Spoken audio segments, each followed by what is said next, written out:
Welcome to San Antonio by Night. This is a campaign for Vampire the Masquerade 5th edition, although it does have some changes from the original lore and story.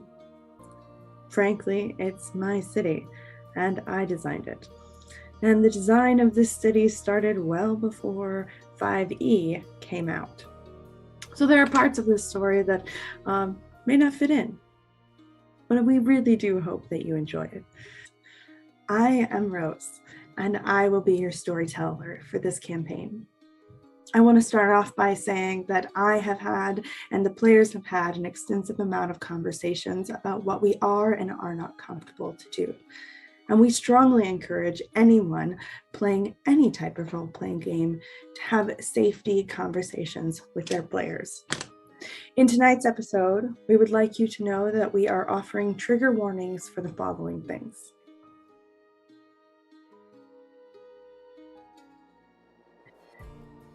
We'd like to invite you into tonight's episode of San Antonio by Night.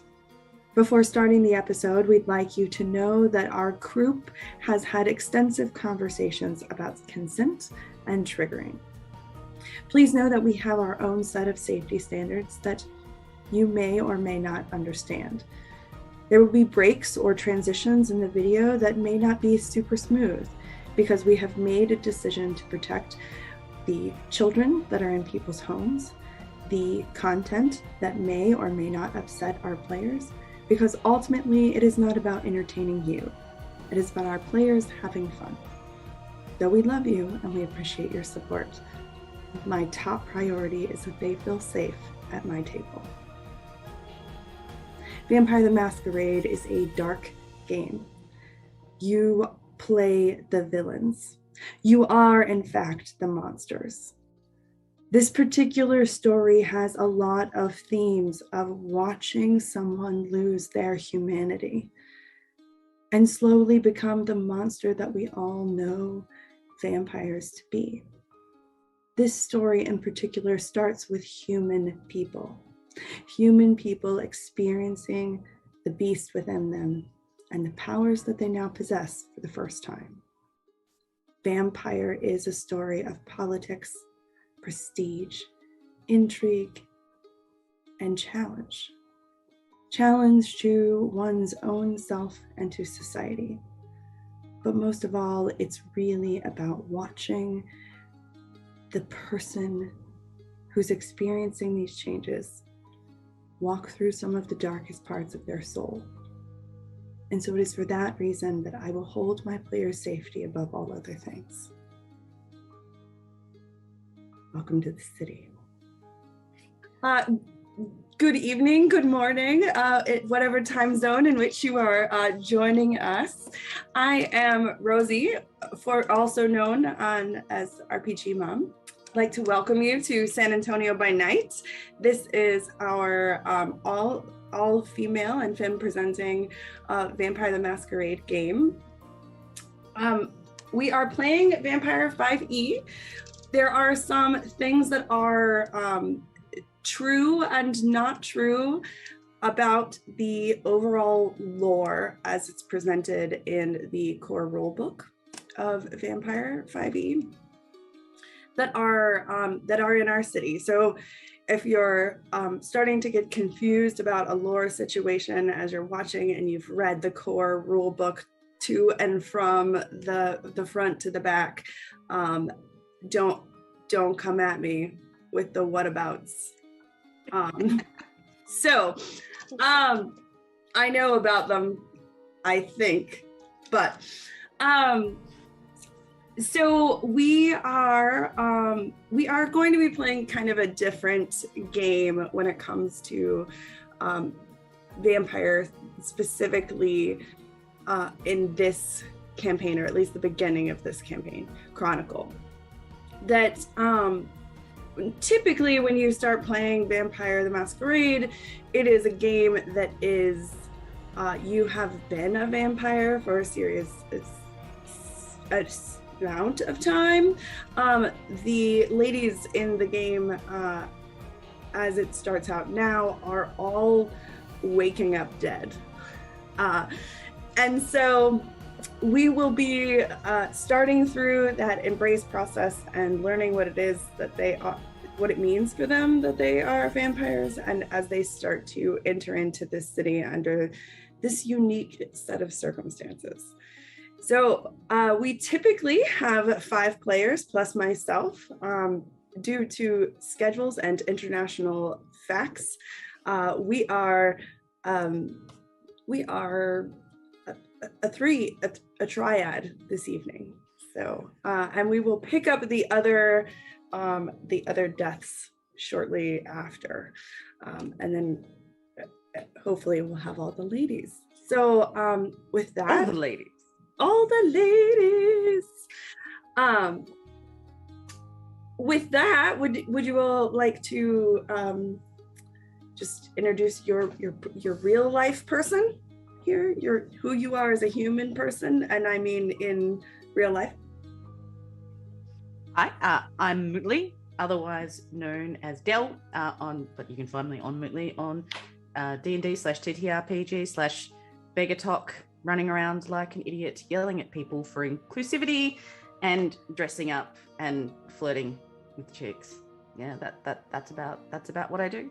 I have a destructive relationship with my sleep cycle, so I'm very excited to be doing some streaming/recording at what is just only 8:30 for me. This is new. I'm excited. I'm actually awake. Hi, I'm Pearl. I go by Linen and Spice on TikTok, and I am chronically ill disabled, queer, person of color, and basically on TikTok I discuss all of those things. And I'm really excited to be playing Vampire because I've never played it before. This is my first time. Yeah, and I look forward to seeing how this plays out. Yeah. Excellent. We will let the other ladies introduce themselves as they come along. So let us kick San Antonio off.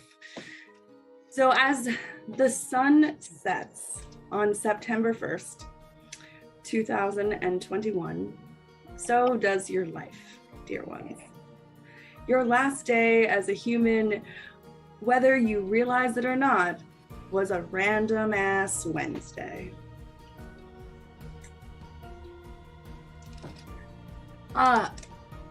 We will be going through the events that take place on September 5th. September 5th is a Sunday. You may recognize that there is a series of days that are missing. And you have been missing since the 1st, the evening of the 1st. So, on what is a extraordinarily foggy and super creepy morning here where I live, actually, I find it a beautiful time for you all to be waking up, if you will.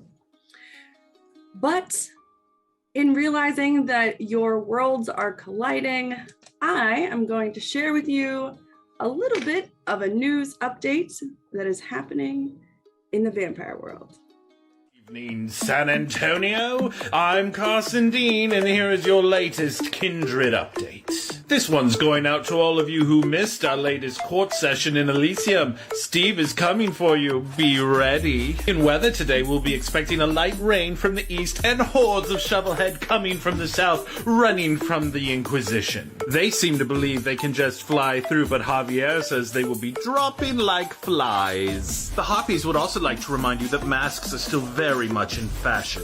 Inquisitions, plagues, and corsets, what is this, the 17th century? For those of you heading up north, be sure to check for fleas. The werewolves think they're quite unsanitary. But remember, when in Rome, do as the Romans do and howl at the moon. And remember, if your feet get wet with all the flooding, to thank the Nosferatu and ask them to open the fucking sewers. And yes, we all know it's Rush Week at the university. Try not to be a cliche. The governors are protting, the Primogen are rotting, and our prince is as mad as they come. So if you see an issue, remember to report it to your governor. We wouldn't want this mad little top to stop spinning now, would we? Good. Oh God, we're going to be in a lot of trouble. This is going to be a cybernetic trip. who would you like to go first? I would like. Not me. Okay. I was going to say we're gonna let the dice decide. We're like so multi-teched and also not good at all the things yet. So that's fine. Yeah, so roll for it. Roll a d10. Tell me what your success is. If any of you gets a super success, so a 10, then that person gets to decide. Otherwise, we'll go from who has the highest. We'll get to choose. Okay. Go. Oh, I got a 0 as well, so. Okay, now like really. Really.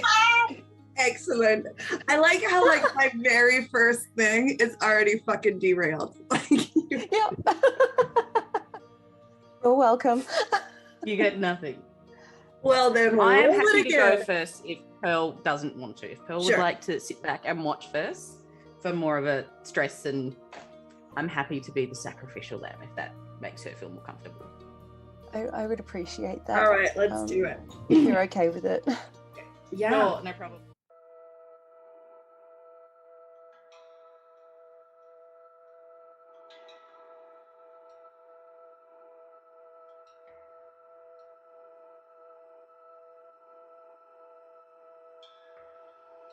So,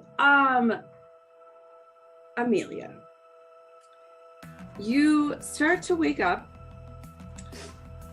You have like what is definitely a hangover in your mind. Your head hurts, your body hurts. You're pretty sure that you were in some kind of fight, but you have no, like by the way that your body feels, but you have no real sense of that. You realize that as you wake up that you're standing. And as you start to look around, are you in a closet? Is this a closet that you're in? Like, it's kind of a small space. What the? Amelia's woken up for some pretty hectic nights in some pretty hectic positions, usually with other naked bodies. This is pretty much a first for her. Things get wild at the club, but this is just new. Yeah. She kind of like stretches her muscles out, trying to like figure out where everything is. Holds her head, blinking it away. Sure. As you start to stretch your muscles, that's when you realize that you're not in what you would consider normal clothing. You find that you're in this What the fuck? gown. And aside from that, you realize that there's like a slight tinge in one of your like in this part of your arm underneath that like epic jacket. So you're in this like shouldered jacket. The thing that's different about this particular outfit, it's pearl color covered, it's teal and pastel teals, and but it comes up around your neck and is then the full dress underneath, and then there's the coat with the like spiky sides. This is by far the most expensive piece of clothing you think that you've ever been in, and it is an assault to your particular style. It reminds me of my mother and my grandmother and the memories that Amelia is trying to shove away of her old life before she came to San Antonio, and she itches in what she feels like is real animal fur, and is like quickly shoves the jacket part off if she can, just like because feeling enclosed and trapped, and also what the fuck is happening. When she looks around the cupboard at like their other fancy fur, like does the clothing she wears matches the things that are in this cupboard, No, it's kind of just, it's like it seems like an empty closet, right? Like there's like the one random wire hanger in the closet, and there doesn't appear to be anything. As you don't have like a lot of light in this particular room, but you're realizing that you can see better than you thought you would have. And it's at that moment when you kick the jacket off that you realize that you're attached to an IV. So I realized that what? You're attached to an IV. Holy shit, you just like... You just rip it out? Wait. Yeah, she rips it out, but then, like, she rips it out and then looks at it and is like, is that coming in or going out? Like... It appeared to be coming in, and as you followed the tubing, you realize there's a bag at the top that has a red liquid in it. And immediately, your mouth kind of starts to water, and you recognize that this is for sure blood that was being given to you. What? I would like you to do an awakening roll. So as you wake up every night... What do I do to roll that? Because Adela / Moot has played vampire before, but Dark Ages, and we didn't do these kinds of things. So this is a whole new world for me. So as every vampire wakes up in the evening, at sunset, you typically do a Rouse the Blood test. So you need to roll 1d10 and succeed. So a success is a 6 or above. That is a 9. Okay. You realize that you're like, your throat is sore, you're hungry, kind of. There's something about this like blood bag that is really attractive to you. What is...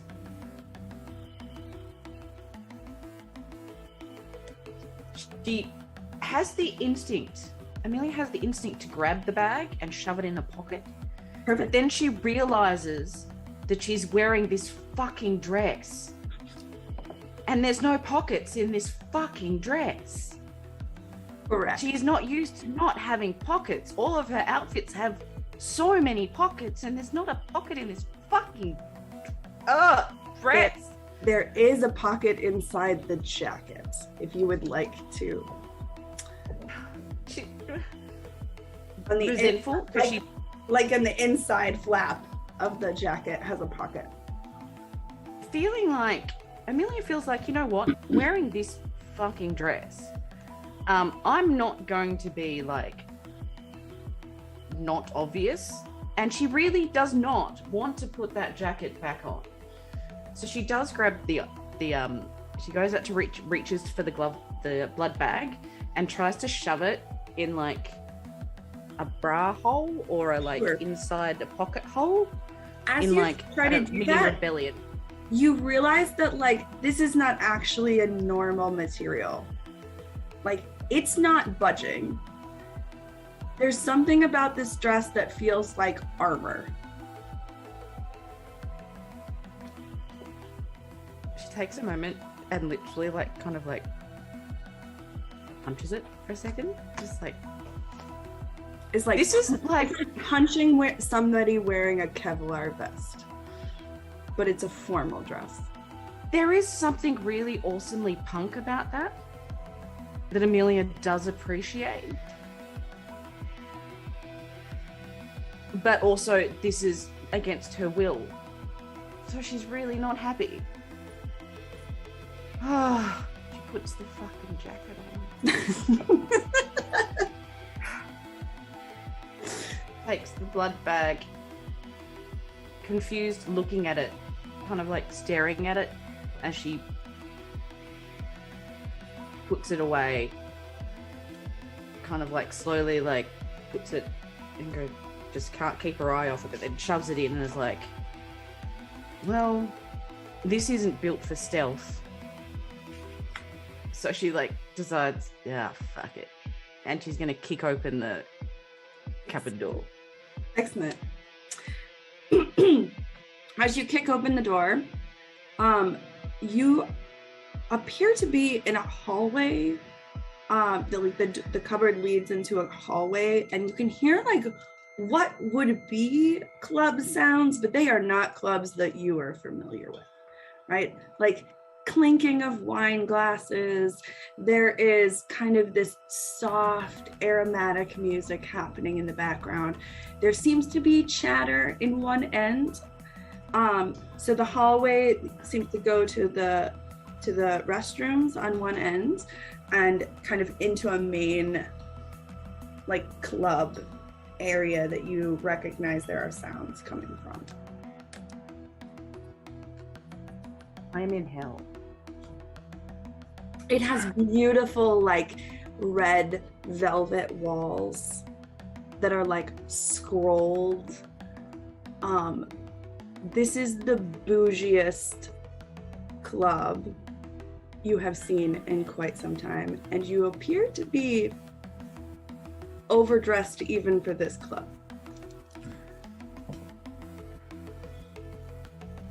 Feeling really uncomfortable, but like, fuck this place. I don't know what the hell's going on. Amelia just kind of looks around for a minute to see if she can see like a bougie side table or like a vase that's prettily sitting there, and like kind of like a cat of like, fuck this shit, fuck all of this shit. She just kind of leans out and just like, if it's a vase, just like kind of goes in this like useless rebellion of like, yes, I'm feeling really uncomfortable and I just need to break something. There's definitely a like ginormous kind of elegantly designed blown glass vase with this extraordinary flower display in it, in this way too big of a hallway for a hallway to the restaurant, or to the restaurant. I'm in a gentrified hell. I'm somewhere fancy where I'm sure, I know that previously this house was owned and this space was owned by poor people, and these bastards have come along and kicked them out of the inner city because, you know, the worst people that I am not related to at all and have nothing to do and have no like class guilt whatsoever. So screw their shit, and she's literally just gonna like launch it. Excellent. So as it shatters and you get this like fuck yeah feeling in your heart, out of the primary area comes a woman dressed in a very like fine outfit, beautiful falling blonde curls. I mean, just extraordinary curls. This woman is pristine and beautiful, but not really your style, but she's still hot as fuck. She's hot. Yeah. In other words, she's not my style, but step on me. But also not my style, but you know, that one time so Amelia turns around and is like, automatically like 8-year-old who's just like smacked over something in rebellion, and in this dress that's almost like I'm wearing mummy's clothes because this is not me. I do not fit in this. I may physically be wearing this, but it does not fit on me.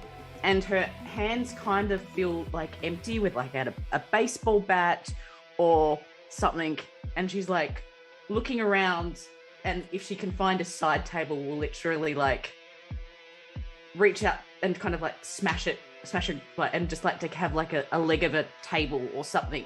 Sure. Because she's just like in super defensive, like, I am so lost and my number one instinct in life is to hit something. To hit it. Well, as she starts to walk forward to you, and you now have shattered vase all over the floor, and the table, the beautiful, elegant, probably antique table that it was standing on, as you start to break through that, you realize this woman has like what is very much like a dazed look. Have you ever seen someone when they are almost entranced? Mm-hmm. And she's walking forward to you, and she has a note in one hand, this beautifully scrolled and appears to have your name written on it.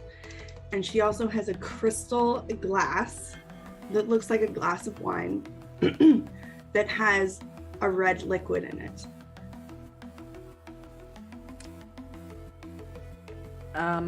As she starts to approach you, and she does not flinch when you shatter the thing. It does no effect as she starts to approach you. I believe in this moment this is what's going to happen, because Amelia is previously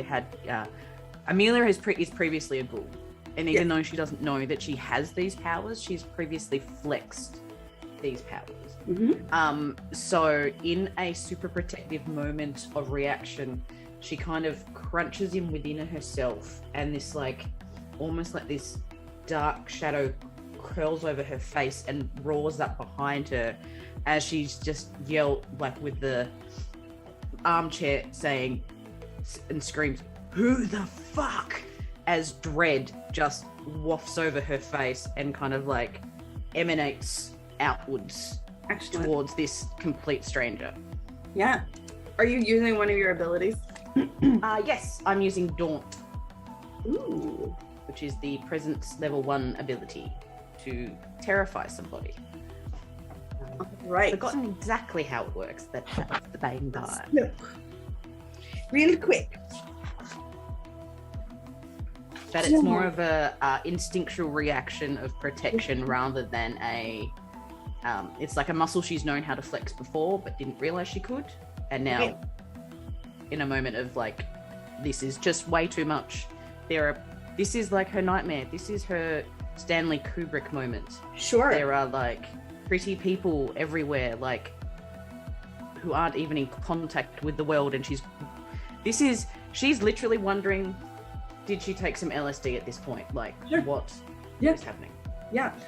Would you please roll for me your we're gonna say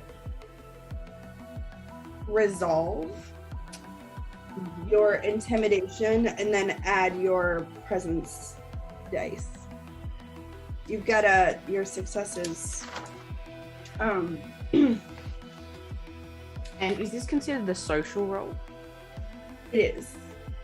So then I add... No, resolve. Resolve is mental. Resolve. Yeah. Anything above a 6. Oh, do I roll any blood dice in that? You don't. No. Okay. 2 successes. 2 7s.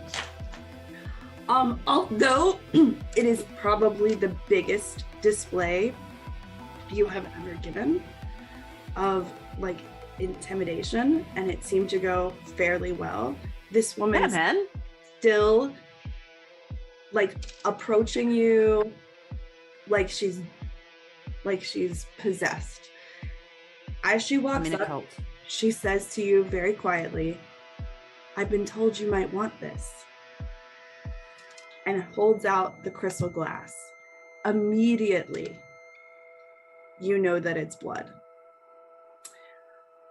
What is your favorite childhood food? Twinkies.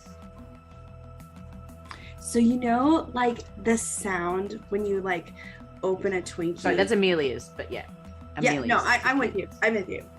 I'm assuming we're talking about your characters. So, you know, like when you got a new box of Twinkies as a kid, and you felt both like giddy and overwhelmed as you were like starting to open the crinkly pack, and then you put that Twinkie in your mouth, and as you bit down, that like gooey, yummy bit comes out in your mouth. Like just the thought of that would make you overwhelmed. That is how you feel about this class that the woman is holding. Amelia has no restraint when it comes to hedonistic things that she enjoys. She is very much live in the moment, very passionate person. So without thinking, she like snatches the glass and she grabs it and she's like, brings it straight up to her face. You're Gould, you understand, this is blood, and this could be anyone's blood. Ugh. But she's also like, I shouldn't want this way. Like the hunger that I'm feeling is different. I'm so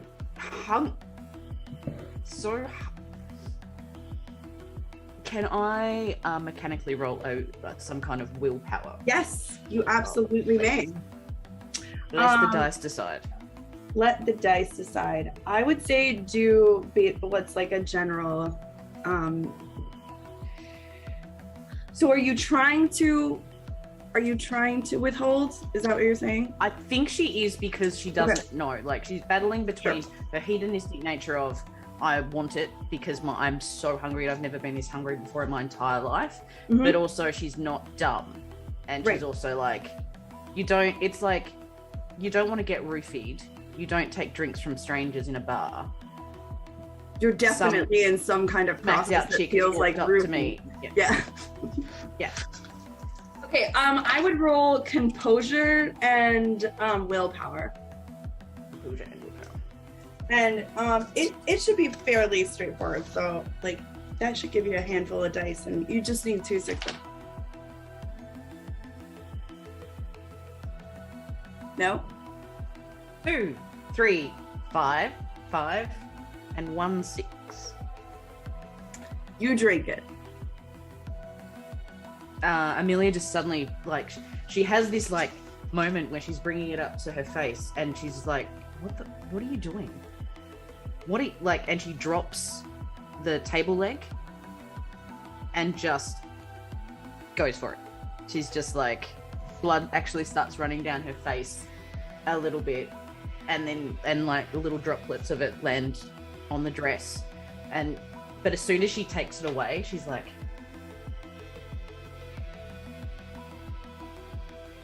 it tastes different, it feels different, and then she's just like throws the glass away from her, more from not because she is angry, but more that she's with the person, but she's like, what was that? So it lands. Luckily, this is kind of a it's bougie, so it's carpeted. I will say, now that you've tasted blood, I need you to roll a hunger roll. So your hunger roll is, you would be currently waking up in your current state. You are at hunger 4, which is pretty intense. So you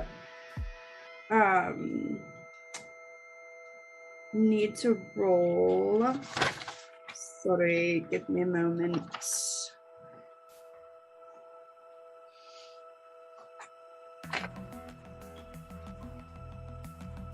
At least your hunger dice. No, you're trying to beat your hunger dice. That's what it is. You're trying to beat your hunger rating.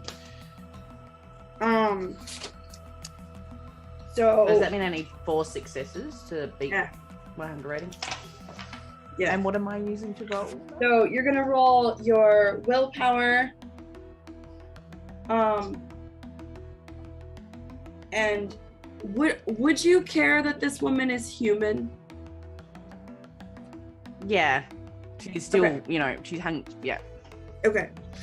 So roll your willpower and your humanity, and you're trying to get 4. Okay. Thank God I have more humanity than I have will.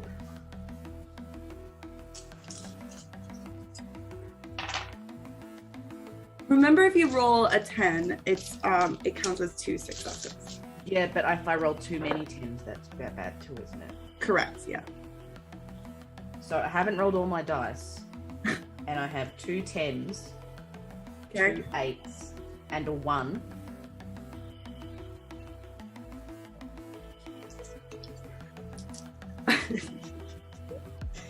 How many more dice are you gonna roll?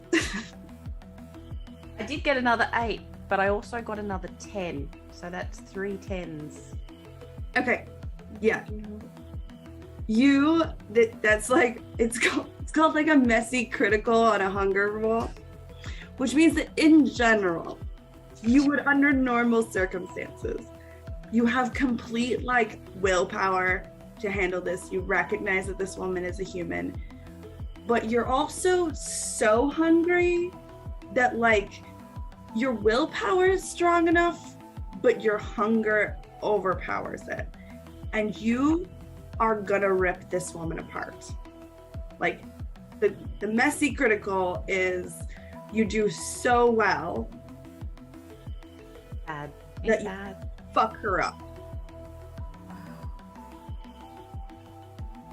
Would you like to Yeah, Amelia just like pauses for a moment after she drinks the blood, and she looks up and her eyes just kind of like glaze over as the like table leg just kind of like drops out of her hand and like lands with this soft thud on the carpet, and the glass just rolls out of her hand too, and then kind of rolls down over the carpet, and there's this like quiet sound where all you can hear is Amelia breathing and the woman breathing. And there's this moment where you think, okay, everything's okay. And then the silence keeps going as this like guttural sound starts coming from inside of her chest and spreading out of her throat. And she just launches. And in this strange way, she has the foresight in her head to like kind of this really strange separation between her beast and herself, where she grabs the piece of paper out of the woman's hand, but the woman's so entranced she's got like no resistance, and that pisses something off in Amelia's beast even more, that this person isn't even fighting, because Amelia likes to fight, and you're not even going to try and save yourself. What a weak, pathetic piece of crap. I am just better than you. Mm-hmm. And she just plunges her mouth towards its throat. Amelia is like riding along as this really confused passenger. Like, what the, like, but, huh? We'll say, what am I doing? Yeah, you know enough about vampire culture. Why don't you roll your wits and your street guys? This isn't the emo punk scene, so I don't think it's a speciality that I can use. No. Okay. 3-3-3-5. Yeah. You just do this. I think deep down she knows. She knows, but her world is just this hallway. Her world is just this moment, and she is not taking in any data apart from eat. Perfect. So it's a messy. God, I was not expecting a messy hunger crit right away. I just assumed you guys were gonna give me a second. The dice said no. I can't remember if you actually like rip her apart. I definitely kill her though. You definitely kill her. Yeah. But I don't know how you definitely kill her, but I don't know how like violent it is. Let's just say you kill her, but it's not like, it's up to you. Do you want to have ripped her apart and make a bloody mess? I think it is a bloody mess, but it's not ripped apart. It's So when Amelia latches on, it's messy. Yeah. And she doesn't really know what she's doing. Sure. And halfway through latching on, you're like, am I doing what? Am I drinking from this person? I'm not. What is and because she's kind of conflicted, the blood's just like goes all over the carpet and all over this woman's dress, beautiful dress, and all over the Kevlar, her beautiful blonde hair, floral.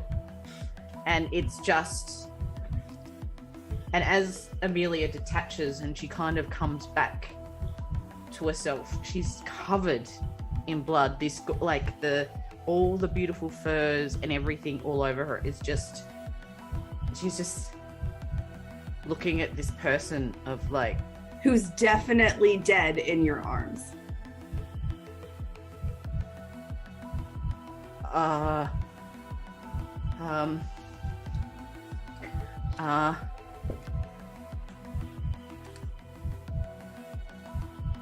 She kind of like wipes her face and is just like, run. Yeah. Do you leave her there? Just drop her? Yep, she just runs. She cannot, Amelia can't even, like, of the vampire culture that she knows, like, the people that she knows that she thinks, like, you know, they never did any, like, I'm a fucking monster. What the shit? She's just like, this is Amelia's MO as well. She dumps and she's running. Okay. She thinks nothing about fingerprints or anything like that. She makes sure she has the note. She dumps the jacket this time though, because she feels like, I can't run in the jacket. Sure. You're in stilettos, by the way. They come off. This is the first time you realize that. You're like, I'm in fucking glitter ass shoes as well. She just like rips them off. It is like, and then just like, okay, so you dump the around, jacket. You dump the jacket. You dump and jump the stilettos. Dump the she body. Will run barefoot through the streets and she just like grabs the note and is like, all she thinks in her head is, who can I go to for help? Sure. So she runs for the club. Okay. That's like all I can think. You run through the club or you're going to your home club? Going to my home club. I need to go home to my people. Sure. So as you run out, right, there's obviously like you just suddenly kind of bust through this like very fancy room. And like there's this like rounded out bar. It's got, you know, and as you're kind of like taking it in, as it doesn't smell right because it doesn't smell gross. It right. doesn't smell of beer and piss. It's too nice. Right. This is not a club. As you're running, you realize that you're running faster than you ever thought you were capable of doing. And you also are able to be like, you can take in this room. Like you're like, it's got to be the adrenaline, right? Like I am. Yeah, man. I'm riding some weird high. Noticeably, you are less hungry. You can move yourself down to 1 hunger point, my dear. Yes, because that gets to happen when you get to kill somebody. Well, here we are, friends. We're an hour into our very first game, and our first human is gone. Excellent. Okay. So as you bust into the street, and you start to think about what on earth you want to do, we're going to go to a different part of the city.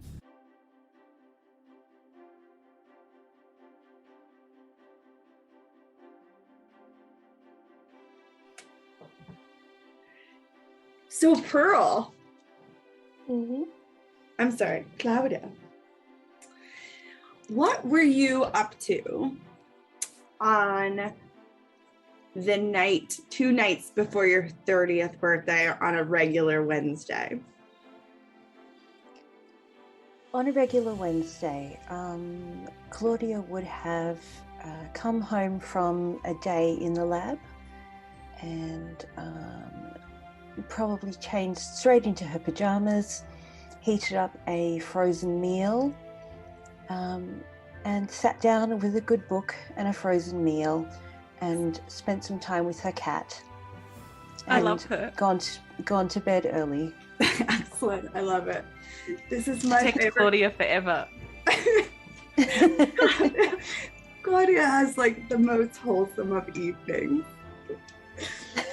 So, as you The actual evening the rest of us really have yeah, in real life. Accurate.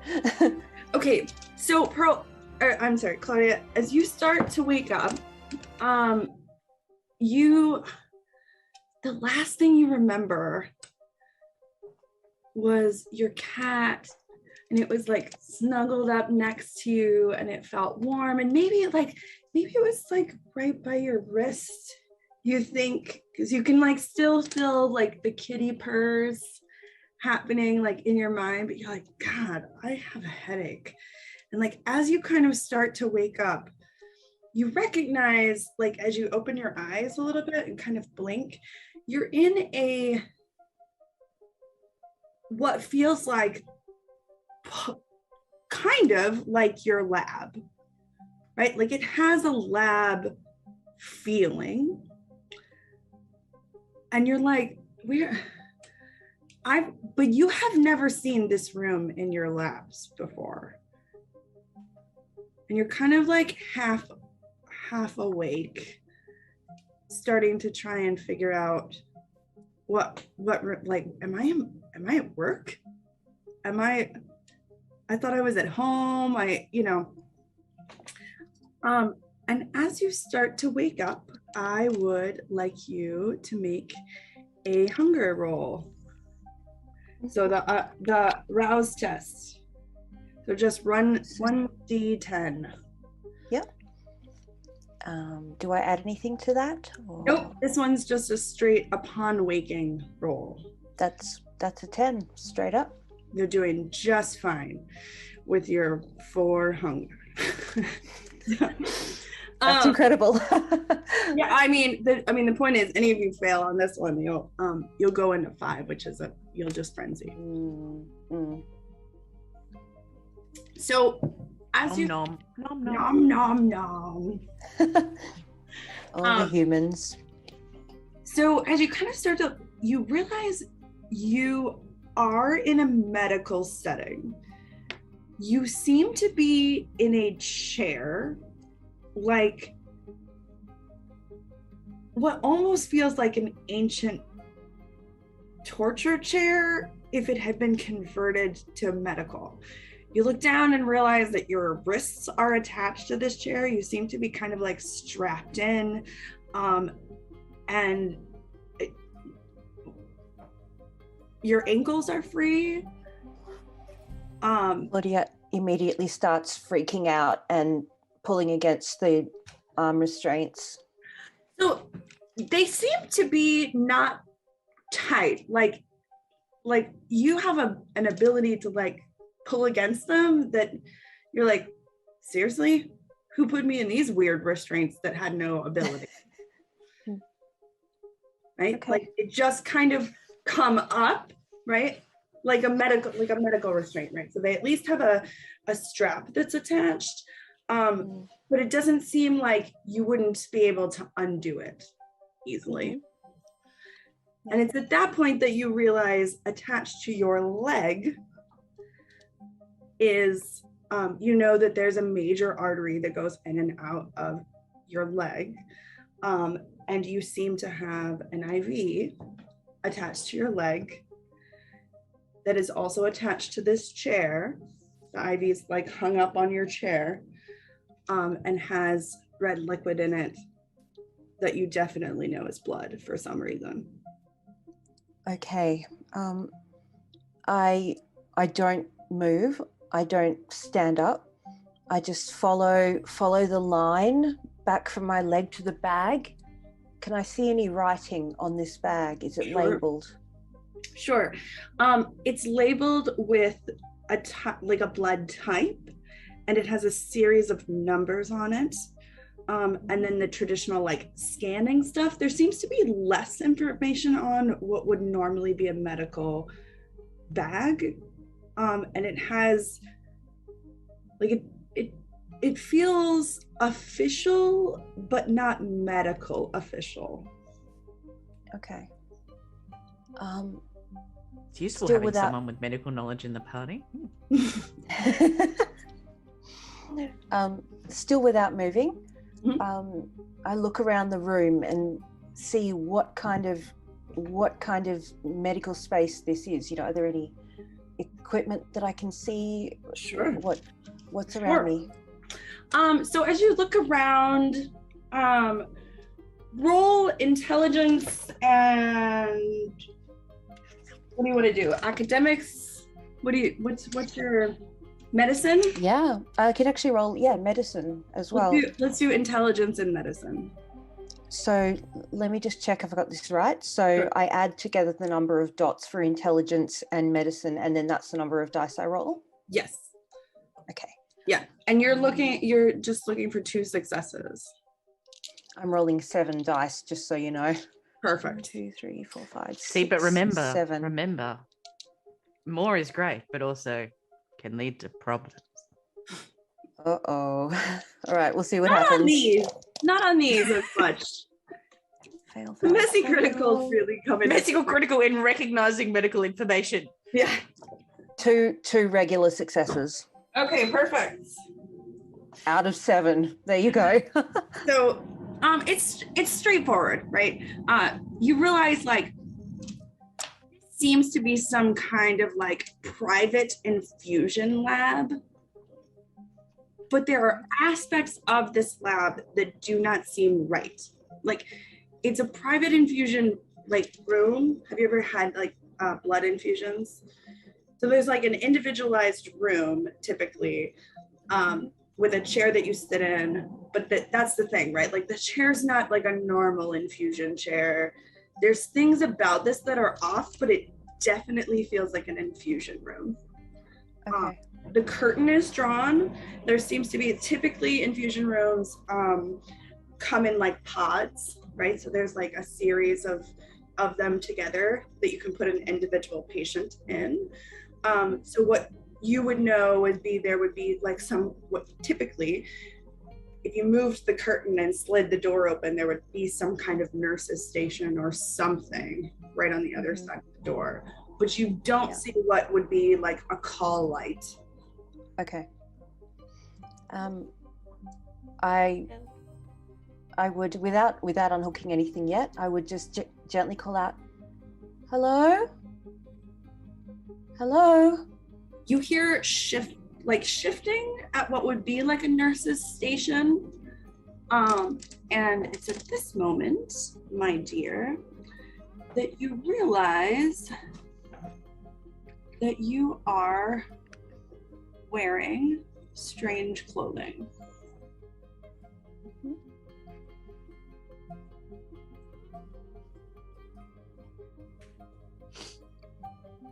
I'm not wearing the same outfit as Amelia, am I? No, you are not.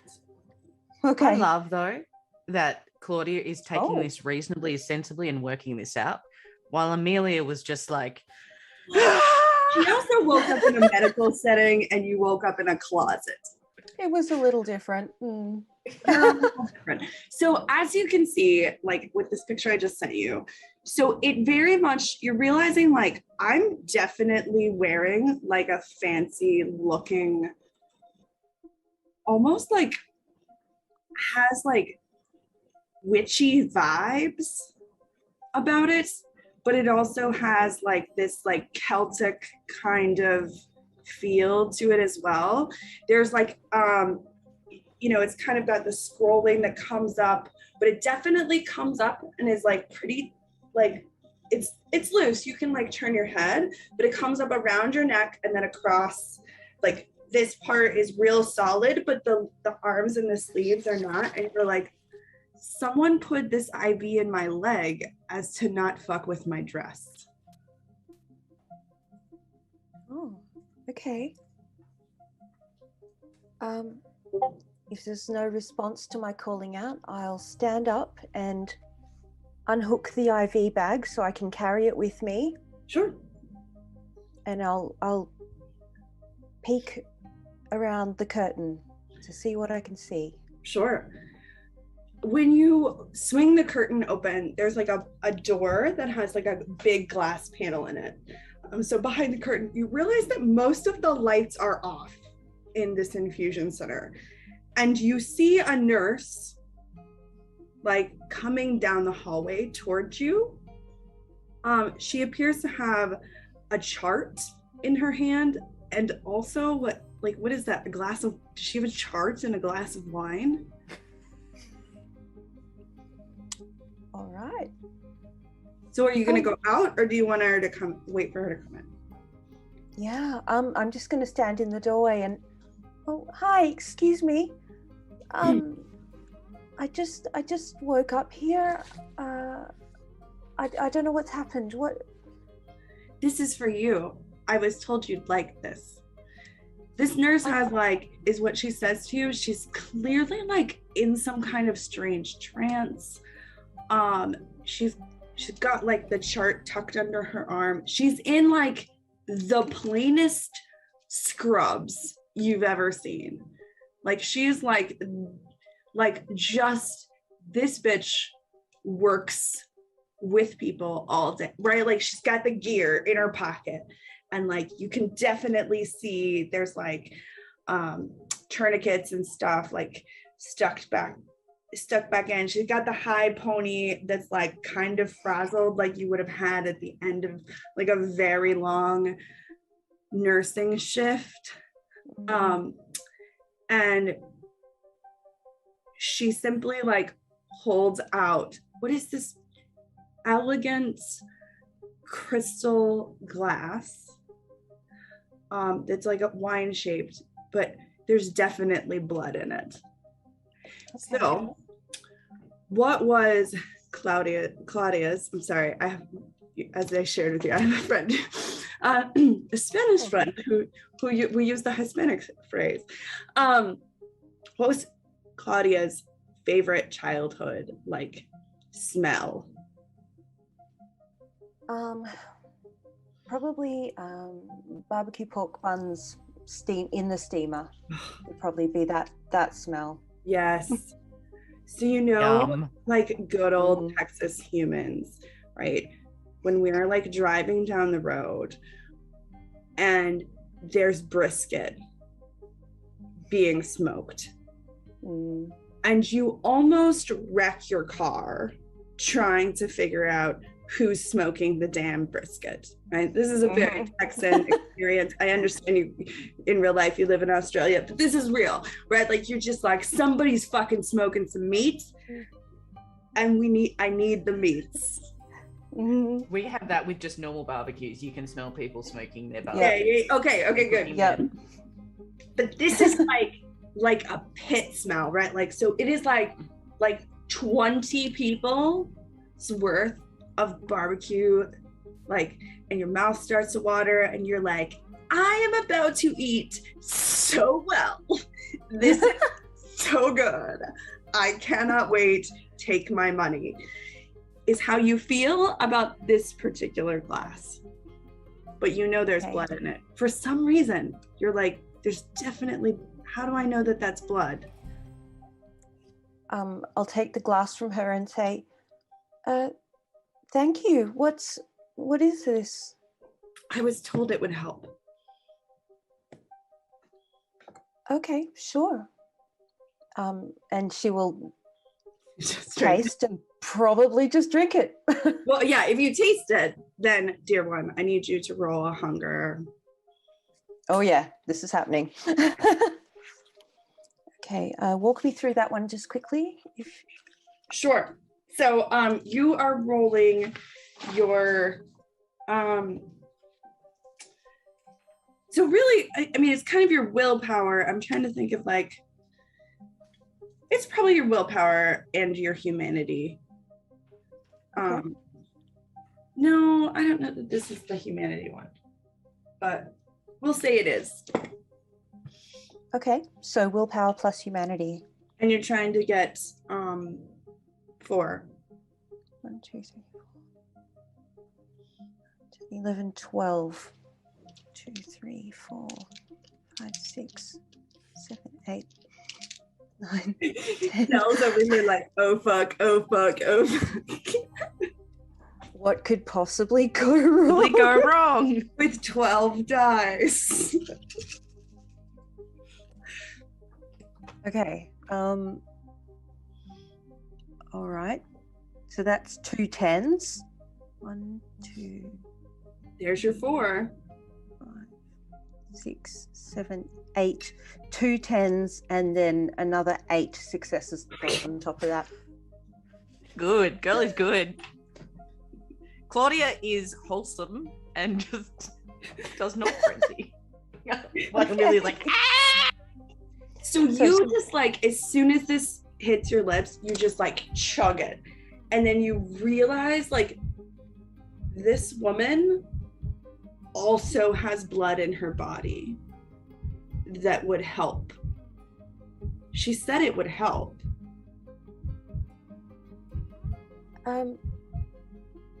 You're going for it, by the way. I'm just going to let you describe how you go for it. This is going to sound really weird.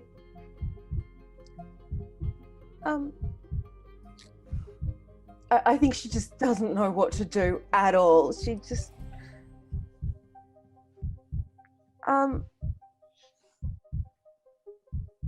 Could I... She just doesn't know what to do at all. Okay, then as you like, you realize like there's this like kind of beast within you that like you're like fighting it. You're like, I recognize this person as a human.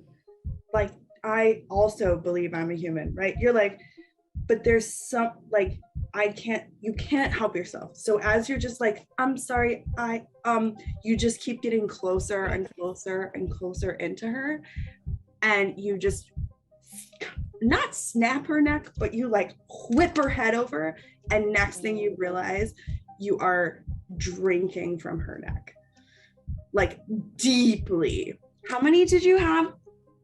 You had 4. So it was a 4 plus 8 other successes. Ooh.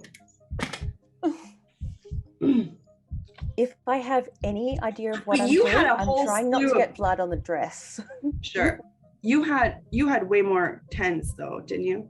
I had the 3 no, 10s, just- and once you get Oh, a yeah. 3 10, that's a messy critical. And Yeah. I had a 1.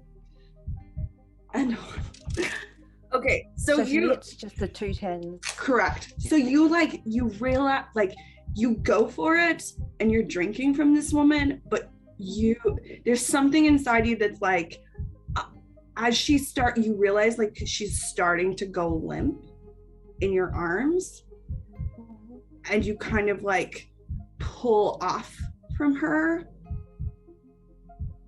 and you like, but you see this just like slight trickle of blood coming from these wounds that you're like, did I just... But that one drop of blood coming from her neck looks really good. Like that last piece of sauce on the barbecue. I'll probably have to lean forward and grab that last bit of blood, and then and just with my finger, and then just rummage through her pockets to find some gauze or something to pack onto her neck, and just try and hold it there and help. You realize like That's so much. there doesn't seem to be anyone else there. I sort of lie her on the ground. What kind of state is she in? She's unconscious. She's stable. She doesn't appear to be like bleeding out, or like there's still like the wounds. There appears to be the wound on her neck, but you've covered it now and kind of like rough taped it up. She's breathing. She's just unconscious.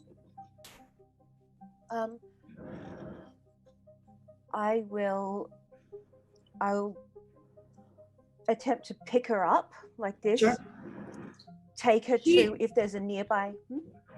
When you pick her up, it's like, you know when you go to lift something that you expect to be like pretty heavy, and then you just like lift it up and it's like way lighter? That's kind of how she feels. And there's a slight part of your brain that's like, is she lighter because I just drank all of her blood? I think Claudia's horrified. She'll find like either a nearby surgical table or a one of the chairs, and kind of put her in a position that seems comfortable enough should she wake up, and then just like back into the wall, and then just take off running in a random direction that might look like it has an exit, or listening for any people. But you said there doesn't appear to be any people. As you like, so we'll say that you put her in like you lay out the chair, like the, because those infusion chairs can go right, recline. Do you take anything with you, or do you just run? I guess I've still got the bag, haven't I? Yeah, still got the bag. She gave you this glass. We're gonna say you had enough composure to like set it down. And when she collapsed, she dropped the chart. Do you want any of those things, or are you just running? Would you have even thought about it? I would have taken a 2-second look at the chart. If it had my name on it, it's coming with me. It has your name on it. All right, chart's coming with me. The glass can stay. The bag that's still presumably attached to my leg is, I'll just kind of pop that over my shoulder, hold it up. Your armor has a like a fancy pouch kind of pocket in it. Okay. She gets a pouch. Of course she does. You had pockets inside your jacket. The jacket was horrible. Actually, and you didn't even look in your fucking pockets, so you don't know what else was in there. If I have enough time to kind of check out the chart and everything, I would probably try and take off as much of the clothes that are not mine as possible, and just like fold them quickly but neatly and put them in a pile on the bench. You can't while get out still, of them. I can't? No. The sleeve, like when you pull on it, you're like, the sleeves feel like they're regular fabric and you could rip them, but the like cuffs around your waist and like this, you're like, I'm locked into this armor, and you don't see any way like immediately to like get out of you could like rip the sleeves off or like de-skirt yourself, but there's like the upper part, you're in it. It's not coming off. Okay. It's coming with me then. Yeah. So the chart bag. Yeah, the chart says on it, your name at the top, your social security number, your home address. Underneath it says, if I'm found, return me to Roux. Roux. The name in which you are familiar with. I want to make sure that's correct. Sorry, I just told you that, but I want to make sure I'm right with my own notes. Oh, good.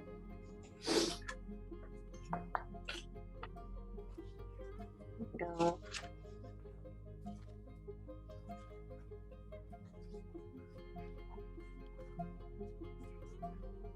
Where is it? Yeah, so if I'm found, return to Roux. No other information, just that. Okay. No last name, but you're like, Roux is how it's spelled, and you're like, how many Roux could there possibly be in the city? This definitely has to be the woman that works with, that does that research that you know about, that like with the coma patients, right? Works with the coma patients, works with like, it's definitely got to be her. that they're referring to. And there seems to be, I will also say there is, no, yeah, we're going to leave it at that. So as you're running out, you realize like you are in what appears to be just like your lab. Like this, like you almost instinctually know where you're going, but this is definitely not your lab floor or a part of your lab that you've ever been to. But you would know that coming up behind these doors that you're looking at, you're like, there's definitely a security checkpoint on the other side of these doors. Ooh. Okay. In my own lab, do I have like a pass card, or how does the security work at my lab? Yeah. So at your lab, Okay. you have a card that's got your ID on it. It's got the the beep thing for your particular set, but it also has your ID on it. Okay. And you know that usually it's just kind of like rent-a-cop security, you know? Like it's not super high security, but they like definitely are armed and like could call someone for help. But he's probably like, if there's a security guard on the other side, like not going to be a problem, except that like you kind of look like a Renaissance witch. The fact that you're in an armor in the middle of a medical lab. All right, I'm going to go for it. I'm going to open the door. Okay. And look out and see how many people are on the other side. It's basically empty, but yet there, of course, night security seems to be, or evening security. This is the first time you like can kind of get an outside look, and it seems to be like fairly close to dusk. Like it's just after dark, like not quite fully dark. And the security guard seems more surprised by your appearance, like your sudden bursting through the doors. Then I go straight up to him. I presume her. Him. I go straight up to him, can you help me? I woke up here and I was dressed like this. Wait, and what do you mean you woke up here? This is a private lab. Nobody's been in or out of this. Were you back? You were back there? Yeah. These are not my clothes. Can I see your ID? I don't know if I have one. I'll start searching pockets. When you open this pouch that you had, your key card and ID for your labs are in it. Okay. I will pull out my ID, hand it to him and say, I've also got this chart that it looks like it's my chart because, that's me. Oh, okay. Let's just you just take a minute, breathe. How about I go? I'm just gonna call for some help. Okay, we're just okay.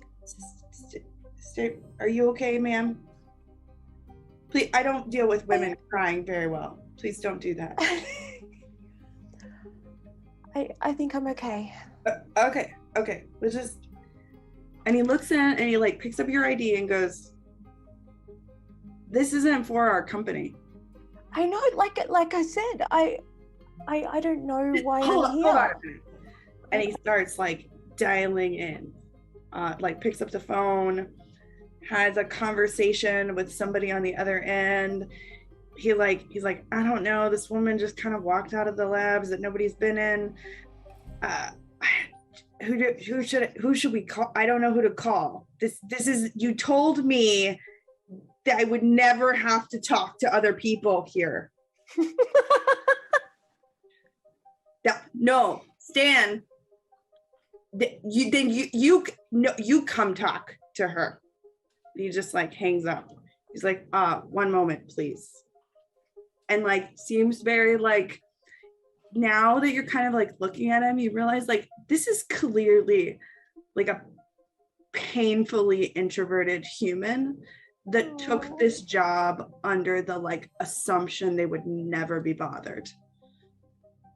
Like it was the like he's got like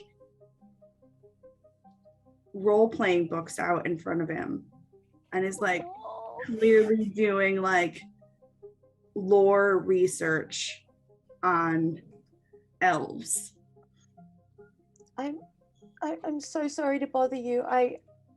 You know what? I'll just wait for Steve. I look for like a chair. Stan was the guy's name. Stan. Sorry, I heard Steve. My bad. Okay, I'll wait. I'll wait for Stan, and I'll sit down if there's a chair nearby. I'll sit down. Sure. Can you remind me what kind of LARPing does she do? Does she do like D&D fantasy LARPing? Or okay. Yeah. Okay. So if Stan takes a few minutes, she'll eventually say, "So look, what are you researching at the moment? What are you looking at?" I'm looking at the lifespan of elves in woodland elves. Oh, awesome! You think that's awesome? I'm part of the San Antonio LARPers group. Yeah, we. All right, and now he like suddenly gets this look on his face, like, wait, I could hit on this chick. Hey, who's like stuck talking to me, right? Like he just suddenly realized like he had the power. Yes, my man. Do elves in this system, do they work the same as elves? Elves, for us are quite long-lived creatures. Is that what system are you looking at? Yeah. I mean, I'm just researching elves, because okay, they're really interesting. And he starts to like info dump about everything that he's learned about elves. Nice. So, around about that time, like a big kind of like burly man comes in. Like he's like not like rugged handsome, but just like a big dude, right? He's big. He's clearly been a rent-a-cop for 100 years, if that, right? Like he's like that what I would my high school security cop is the one I'm thinking of in my mind, but I don't know if you. But he comes up and and the guy's like, "Oh, hey Stan."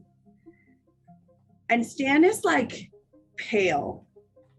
And he's like, I need to take you we need to go somewhere. Okay. I just got called by like the people who monitor our security system. And I'm gonna need you to come with me. Just so you know, the lovely nurse that was working, she's unconscious. I popped her in the recliner chair. I don't know what you're talking about. There's no nurses in this facility. We're not exactly sure how you got in, and I need you to come with me. Oh. Okay. Sure. Yeah. And he like just go with him. And he looks over at the guy behind the counter and gives it like the we definitely have a crazy that's walked into the building look, like as he like starts to take you off. It was nice to meet you. Follow him out. Yeah. Don't break into places anymore. I'll try not to. He says as like a kind of way to hit on you. He was a Claudia's possibility. Claudia is oblivious to that a little bit. I don't think she's in the right frame of mind to be noticing being hit on. Sure. So as you start to walk out of the building, you hear like the cop, like the Stan who came and got you, like seems to be like he's unsure if he should cuff you or not. He's got kind of just like a normal, like he pulled up in his own Mazda and is like not sure what to do with you or how to take you wherever he's like supposed to be taking you. And you hear like on the other side of the parking lot as you come out, like screeching tires. Like somebody is coming in hot into this parking lot. You're gonna just, what are you doing? Watching to see what Stan does, basically. I'm just going to follow his lead. Sure. He seems really surprised, but then like this kind of like, it's a black Porsche Cayenne with like blacked out windows rolls up, the window rolls down, and you see,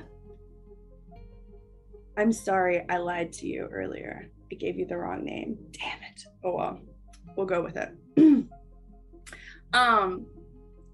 Your chart would have said, please return to Sombra, not Rue. Okay. But you saw Rue's name on your chart. I will go ahead and give you that. Right? Okay. Like, Ooh, secret that wasn't supposed to be known. yeah, you got it. But it says, when in doubt, return to Sombra. Co-signed. That's right. Would you like me Yeah. to? Would you like me to forget the Rue involvement? Nope. No. Okay. You have it now. I'm not gonna. I fucked up, not you. Oh, it's okay. So like, yeah. So on your chart, in the middle of the corner was like Rue's name and her company, but like big note across it said like, if found, return to Sombra. Okay. So the car rolls up, and the window rolls down, and you see like what appears to be like an indigenous woman in with kind of like longer straight black hair in a very like lovely braid, and she leans out of the window and says, excuse me, you seem to have my package to Stan.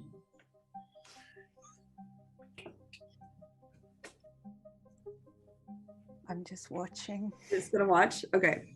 Stan's like, what are you talking about? Your package? I need to deliver this woman to, please, I don't know what you're doing.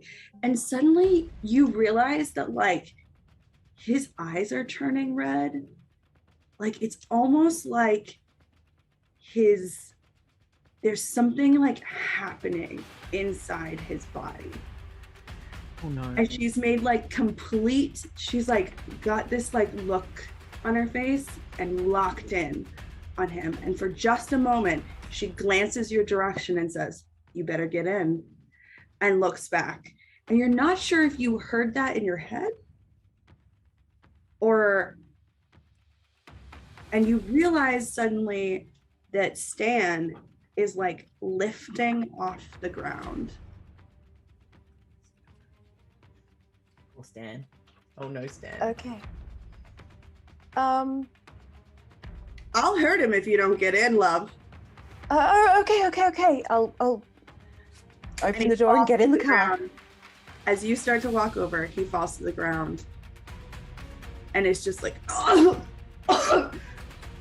what the fuck? Oh. And you get in the car? Perfect. Yep. I don't want Stan to die. Yep, getting in We'll the car. stop there. Move.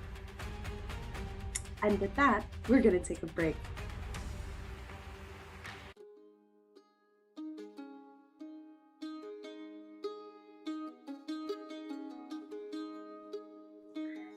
San Antonio itself is quite a strange city when it comes to kindred society. You see, it's well known that the Sabbat have governance over South America. And in many ways, pun intended, San Antonio is the last stand. The last stand at the Alamo, the last stand in the 7th largest city in the United States, and the last stand in order to keep the Sabbat out of North America and entering from South America up into the state of Texas and taking over the rest of Camarilla territory. The city is actively at war. It's a war zone. So yeah, it's not designed like how most people would consider a city to be designed. The city has governances. There are 5 categories, 5 areas of land in which have been offered up to individuals in society, kindred society, that hold some particular kind of power or strength. The governors, as they are referred to, each has a particular strength. Each of them is a powerful soldier and a powerful leader in their own right. But then also, in each of the 5 categories, 5 regions of the city, there are major resources. San Antonio is not the quiet little city that most people think that it is. There are medical research labs. There's direct access to the hill country where the werewolves live. There are arts districts and military leaders. There are huge swatches of land which are in fact the battleground. And deals have been struck. Deals have been struck with unlikely tentative allies in order that they get to kill vampires that are intruding and do not kill the vampires that make San Antonio their home. There are also medical weapon bases and old cathedrals, old churches, and let us not forget the sewer system, all of the history that will always be protected by humans, because they want to remember. They want to remember a time and a place in the city that was actually marked by war. But what they don't understand is that that war has still continued. Further, in kindred society, there is what you would consider to be a normal structure. There are primogens, a prince, a sheriff, and the like. But as you might imagine, and if you know anything about vampires, they're power hungry. And so the infighting between the governors and the primogens and the prince and who will hold power is a delicate balance in the city of San Antonio.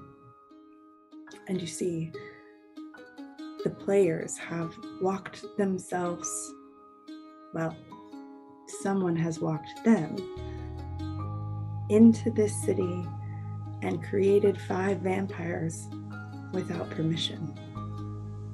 So what now? Let's see.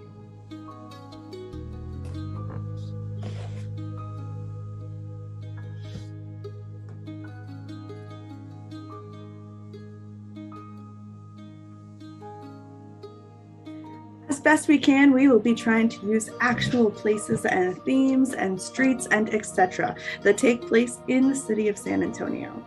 I'm a former resident of the city of San Antonio, but I don't live there any longer, so some things may have changed. And then again, if you're from San Antonio, you understand what I'm saying about the drainage and, well, construction. So, as you see the maps and the things from our city, please know that these are part of our game and just part of my brain candy. These places and things are not necessarily actually attached to the vampire world because, friends, we're playing a game. But I will do my very best to share with you in description and also with visual imagery that we are allowed to use to the best of my ability.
We're back.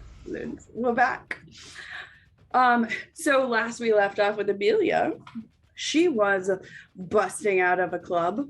Not that she would consider a club, because this is some pompous motherfuckers. Can't even call this a club. What is even this? This is like a dinner lounge. Where are the sticky floors and the beer smell? And no. So as you start to bust through on the street, you realize that there's some like people at this location seem to have recognized that like someone just came running through there. And as you like land on the street and start to try to figure out where you are, you hear the beginnings of screams and calling from behind you that maybe somebody call 911, and there's like screams and that kind of. As a side meta note, I'm now, even though it's so in character, I am like, oh crap, what was in that jacket? But Amelia does not think of any of those things, because Amelia is a big dumb. She is really the big dumb of the party. She's pretty. Aww. She can smile and she can charm. No, her stats. Purposely, she is the big dumb, which is going to be painful for me because I love lore. And I'm just going to be like, oh no, that happened. No. Amelia, like, panic level, adrenaline level, just goes, fuck it. Yeah. Fuck it, and bolts. Like, she actually leans over, tries to like, do that like movie thing where like you lean over to the side of your dress and like rip open like a slit so you can do it, but then realizes this like Kevlar armor dress does not do that. Just like, it's definitely, I am trapped in the Iron Maiden.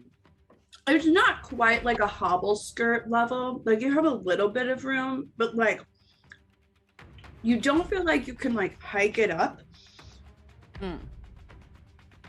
But you also like can't full sprint because there's not enough like leg room in this gown. And as you hit the street level, you realize that it is shortly after dusk. You seem to be in what is like you would recognize that this is like the part of the city, like it's not, you're maybe not like terribly far from what would feel like home to you. Like you're maybe like you're in the inner loop, but like, or you're in the between, not the inner loop of downtown, but you seem to be like right on the edge of the like inner loop and the middle loop. And you know that like you're the punk club and like the which you named what? Oh, I was going to use one of the real club names. Let me look it up quickly. I had it. Sorry, I forgot to give that to you. Okay.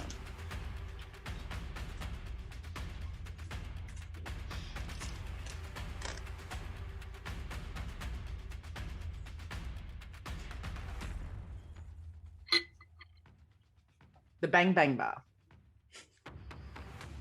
Okay. It's on El Mio Drive. Oh, snap. That's a great name. I don't know if you were picking a real one. I don't know where it is on the map. I'm willing to do this. Give me just a second though to figure out where it is.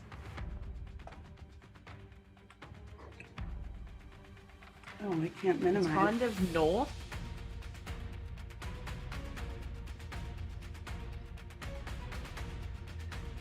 What's it called? It's north. It's near Almost Park and Alamo Heights. Oh. It wouldn't be over there. It wouldn't be over there? Okay. How about, where's Zombies at?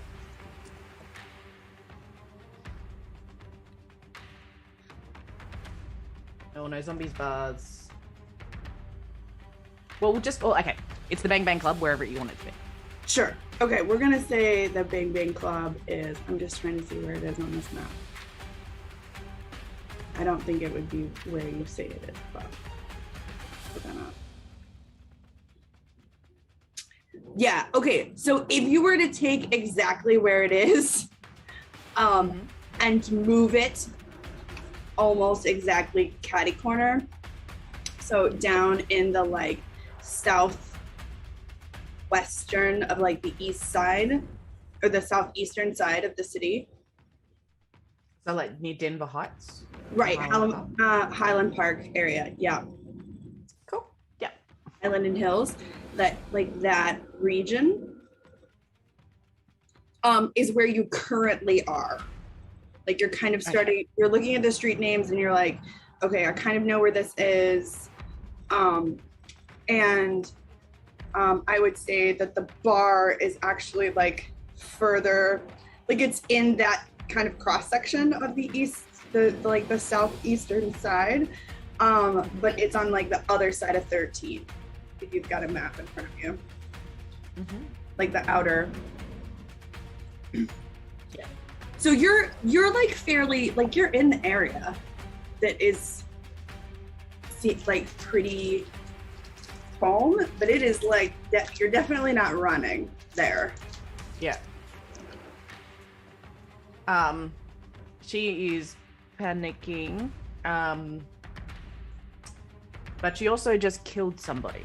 So Amelia is willing to do things that she may not be willing to do normally. Does she see like someone riding like just getting off a motorcycle nearby, or just getting out of a car nearby? Sure.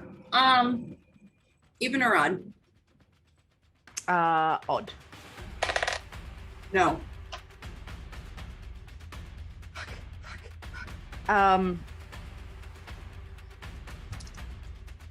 There's definitely cars. Like you could hijack a car.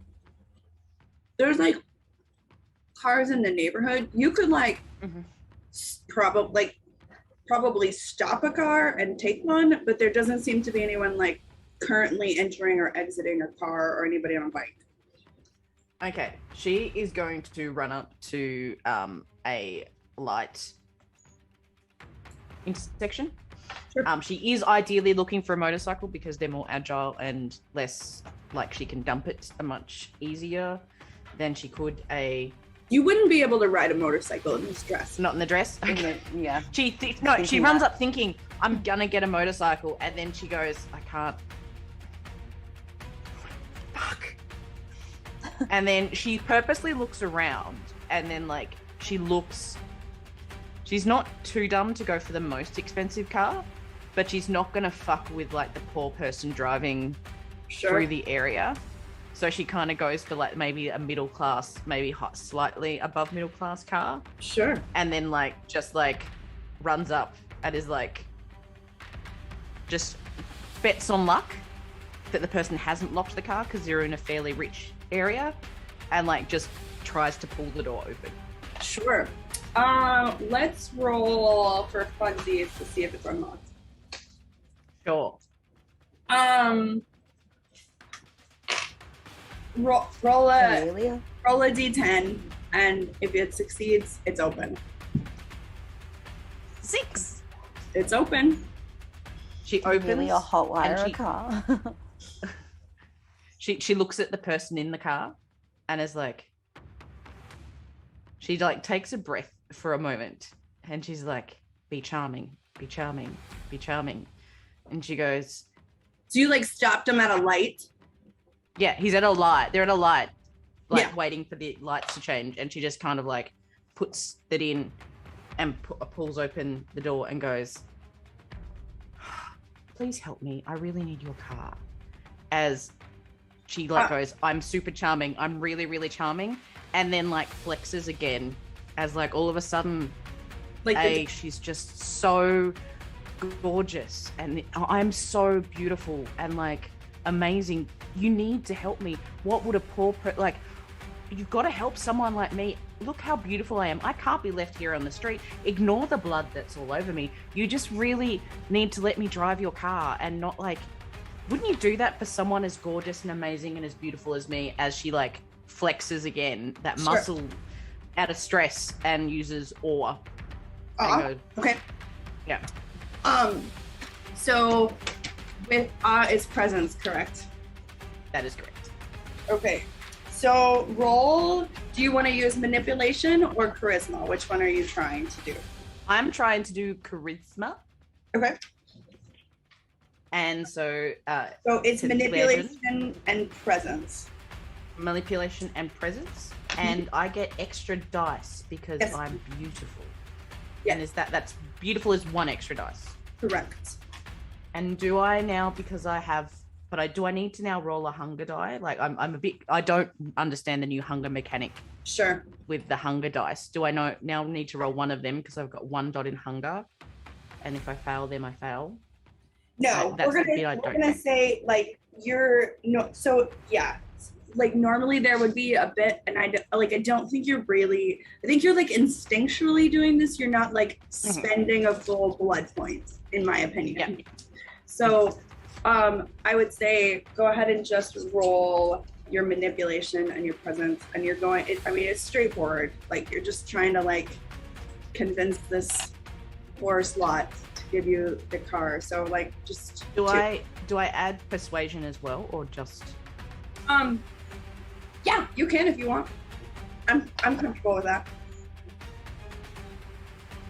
So that's 3 successes. Okay. No tens. So the guy's like, sure, do you want me to just drive you? No. It's just better and safer if I just drive myself. Sure. And he gives him a wink. And he like, he's such a nice guy. And he gets out and he like shuffles through his wallet and hands you his business card. Like, well, just call me when it's time to return the car. Okay? Yeah, I'll definitely call you. Just such a gentleman. And then she like, as soon as she says such a gentleman and takes the card, she literally just like gets in, slams the door, and drives off. Like you shove him. Yep. Okay. And about the time you start driving off, you can see him like, what just happened? Like, did I just? And now like the like people are like coming out at this point out into the street trying to figure out like where you went. And you can see him like, wait, she just took my, right? And so he's like now going towards the bar to like handle whenever the police show up. So she will purposely drive to the area, but she's also been taught a few tricks and knows not to drive this stolen car directly to the club. Excellent. So using her streetwise, she wants to think of a local area that stolen cars often get. Sure. I would say probably like half a mile or so from there's kind of like a park, like just a normal city park. Mm-hmm. And you're like, I could just leave the car. Mm-hmm. And if I leave the car with the keys at this particular spot, someone else will steal it. Yeah. So she does that. Yeah. She starting now that she's less adrenaline and is like, look, I wasn't involved in this stuff. I'm a singer. Like, I entertain, but I also know crap, I've left like my shit everywhere over there. So she just wipes, like, gets like, tries to find like a jacket of the guys or something and tries to like wipe like the steering wheel and the handles and everywhere she's been. There's definitely hand sanitizer in this dude's car. Yeah, she's like wiping down like everything and then steals his jacket to put it on to like So she's not so like. So now she looks like a chick who went to pre-work, was going to a dinner, but went to pre-drinks because she's covered the blood and had just like got too smashed too early and has taken a boyfriend's jacket and is stumbling home. Sure. Kind of vibe. Sure. And are then you like playing it up, or are you just kind of like hoping it's giving that vibe? She will play it up a little bit. She won't make herself look overly vulnerable because she's also like, I don't want to get mugged while I'm pretending to walk away after I've murdered somebody. Sure. Because that's sort of hitting her right now. I just killed. I need to go home. I need to go home. She's slightly panicking. So it's like this, I'm pretending to be drunk, kind of like, you know, woman in a dress without her heels, staggering with her, like a man's jacket on, staggering home. But she's trying, but I don't think and she's very charismatic and good at this. But I think with the panic and the stress, it's not hitting quite as well as she wants it to. Sure. Okay. Is there any, like, on the walk home, is there anything, or the walk back to the bang bang, like, is there anything that you want to like check out? Is there any like, are you curious about what you're in? Are you just like getting there? I need to get off the street and I need to get somewhere safe right now because something's happened to me and I don't know. And I am going home to just in the baddest people that I know. Sure. Because at this moment, she's thinking that she has to disappear and leave town because she's just murdered someone in a really swanky club. Like, I hear you. She might now have to become a drug runner because, like, she's going to have to sell her soul to the gang to, like, not go to jail for the rest of her life. Right. And again, like, it's like kind of like we talked before, right? You know there's a gang, you know there's something, like there seems to be some kind of like power that they get from I just assume it's drugs, but it's probably not. But she just assumes because she doesn't understand where this power, money, and influence is. Yeah. And she doesn't, you know, she has some fun every now and then, but she doesn't, you know, she's not heavy into it. She's never seen, so she just makes assumptions about what they do. Sure. Like, and she is completely wrong, but her term of reference is, well, they're a gang, so they must be doing illegal shit. Sure. Surely. Right. So as you're walking, you see like, or you at least hear from a couple streets over what sounds like a roundup, like a motorcycle fucking roundup. There is at least, because you've been around the scene enough, you know there's at least 10 bikes that are a couple streets over that are headed directly for the club. And they're going like faster through the neighborhood than they should be. They're not on the street that you're on, but you can hear it happening. Because normally they'd go through the streets in this kind of like slow, chilled out way. There's like letting everyone know. Right. Yeah, letting everyone know that they're safe. It's kind of like both the like we're you, you're us kind of action. It's both moving from A to B, but it's also a status and a protection symbol as they do it. She wants her allies and the people that she knows around her when she turns around and said, I think I ate somebody. I don't know what's going on. So she actually actively tries to avoid that street. Sure. Because she knows of them, but she's not close to any of them. So Sure. She's like, I don't have to want to explain this without like anyone kind of having my back. Right. So she Because kind of tries to you're avoid going them. to the club, not your apartment, right? Yeah. Okay. That's found family home Family home. to her. Yeah. Like, Yeah. Okay. Just making sure. So yeah, I mean, you two, like, why not roll it? Roll, like, are you trying to be stealthy, or is it more just like streetwise? Like, It's more streetwise. She's just trying to like. sure, use your wits and your streetwise. And it's like, this is actually like fairly routine, like pretty straightforward. So 2 successes. 3 non-10s. Huzzah. You're doing great. Like, no big deal.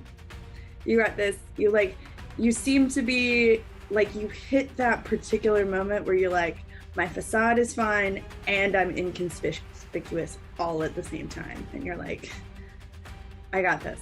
It does stop the "Don't be suspicious" song in her head. It does. Um, Don't be suspicious. Don't be suspicious. Don't be. I can't help but sing it the way Tiny Bard sings it now.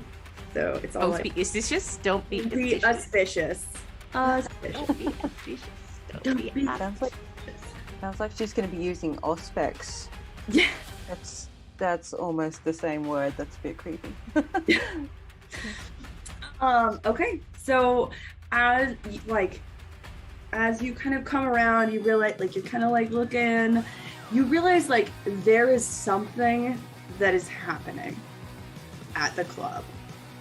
Like, it's way too early. Like, you're kind of like looking around and you're like it's way too early for there to be like this many people gathered at the club.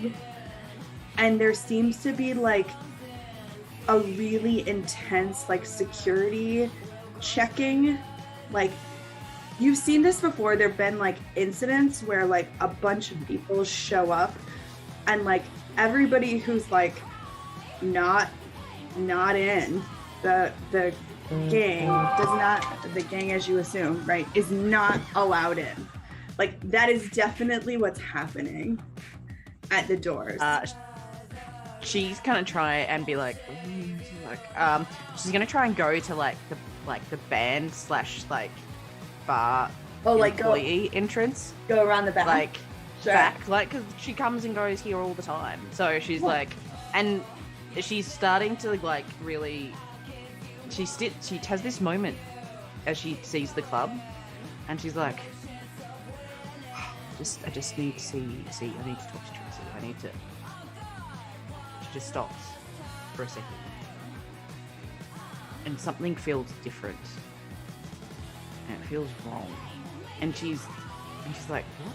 She's trying, like, her brain kind of, her emotions kind of have this weird like cognitive dissonance, but like, she still really wants to see Trixie, like, but like, there's something like, she suddenly feels like this emptiness, like this hole that's suddenly like been ripped out of her chest that she didn't realize was gone until just in that second. And she's like,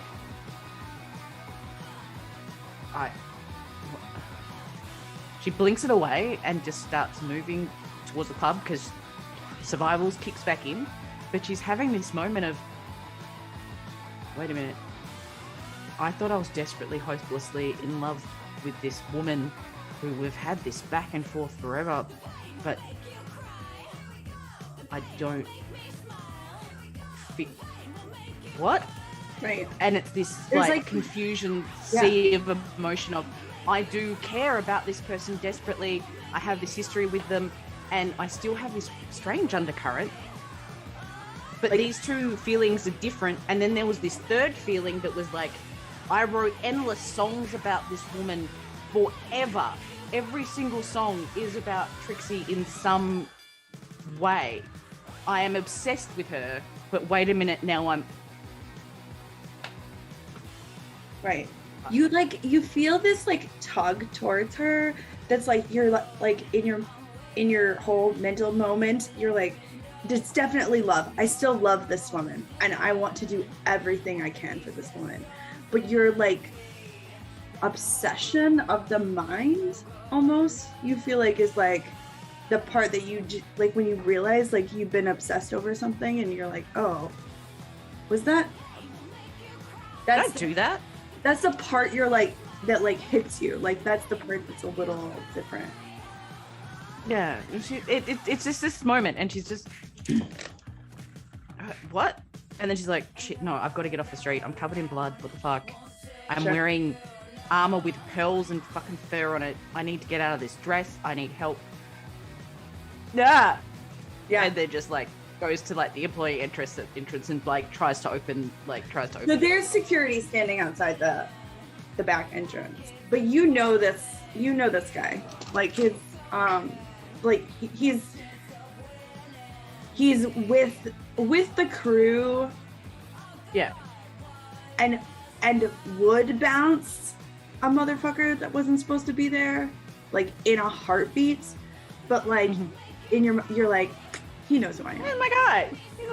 Yeah. And she's like, and she tries to just play it. She's like, still like, I don't want to show the blood covering, and she kind of like subconsciously just like wipes her face, even though she'd cleaned it off. She's just kind of like suddenly like, is there anything anyone can see? And she's like, I just got to grab some stuff and see. Where the fuck have you been? I do not know. What happened last night? Did we drink too much? You know me. Ha ha. Where the fuck have you been? I don't know. I just woke up. I need to see Trix. Can I? No, you can't come in. Why? Because there's a meeting going on. And as she like rubs the back of her head unconsciously, because I just need to see, and as she does that, like the jacket comes open. What the fuck are you wearing? And then with all the blood over it. And she's like, I've had a night. You see this look come across his eyes, like he knows exactly what has happened to you. This is the first time somebody has looked at you at all since you woke up. Like, oh shit. And he like grabs you by the hair and he swings the door open and throws you inside the club. She does not even fight. She's just like, this is my only safe place. I just have to like. Immediately like, we're gonna name this guy. What do you want to name this guy? Butch. He's my dude. He's so my dude. Butch. I love Butch. Butch like slams it and starts yelling, "Somebody get Javier!" I woke up in a. Shh. Don't say anything. And you feel like the most intimidated you have ever felt in your entire life. And it's odd because he's always been like this teddy bear, like big dude to me. Like he's badass to everyone else, but he's my guy. Like, you know, he's my guy who I know could hit a bitch, but I'm just like, yep.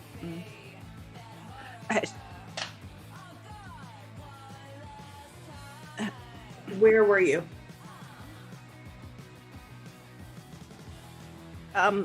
Some place up on.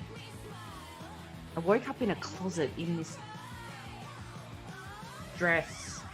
So like while you hear like somebody else start yelling like, "Where's Javier? Get Javier!" Like, and as you know, like, I'm like, what? We don't need Javier. I just need to talk to Trixie. I just need to understand what's happening. We don't, like, I'm just the singer, man. Like, I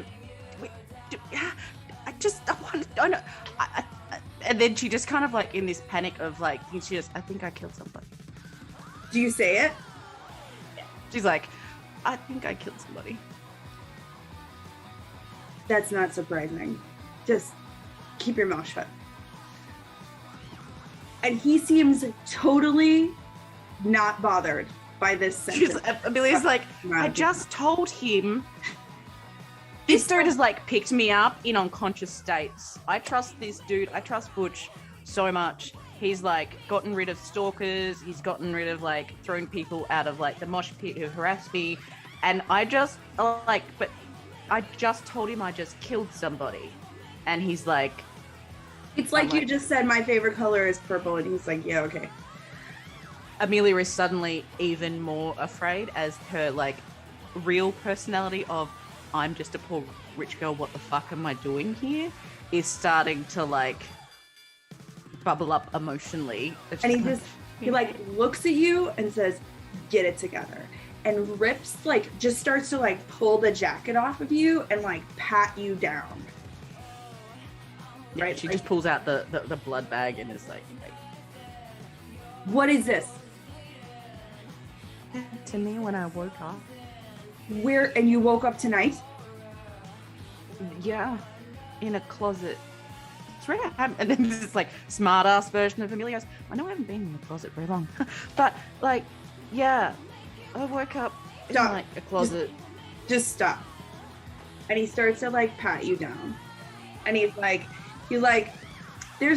not a friendly pat down. This is you've stormed up into home base and we found weapons on you kind of pat down. And you hear as he's like, so he gets to the back and he's like, what is this made out of? No, there was a jacket I took. Oh. And she just pauses and she goes, oh, there was a jacket and I took it. I left it there. Somebody he's like, just, oh, fuck. And as he he's like rubbing your the top of your shoulders, he goes, what is this? And like flicks the back of your neck where like the dress comes up high on the back of your neck, and you hear like this pink sound, like there's like a disc, and you kind of like reach for it, and there's like a disc that has something engraved on it that's on the back of your neck. Amelia realizes that's the thing she was scratching nervously at when she originally was talking to Butch, and then starts like frantically like, I don't know what that is. And he starts yanking it. He like spins you around, and you realize that like stitched in, like there's like a metal piece in the side of the dress that has elegantly scrolled into it. If found, return to Javier.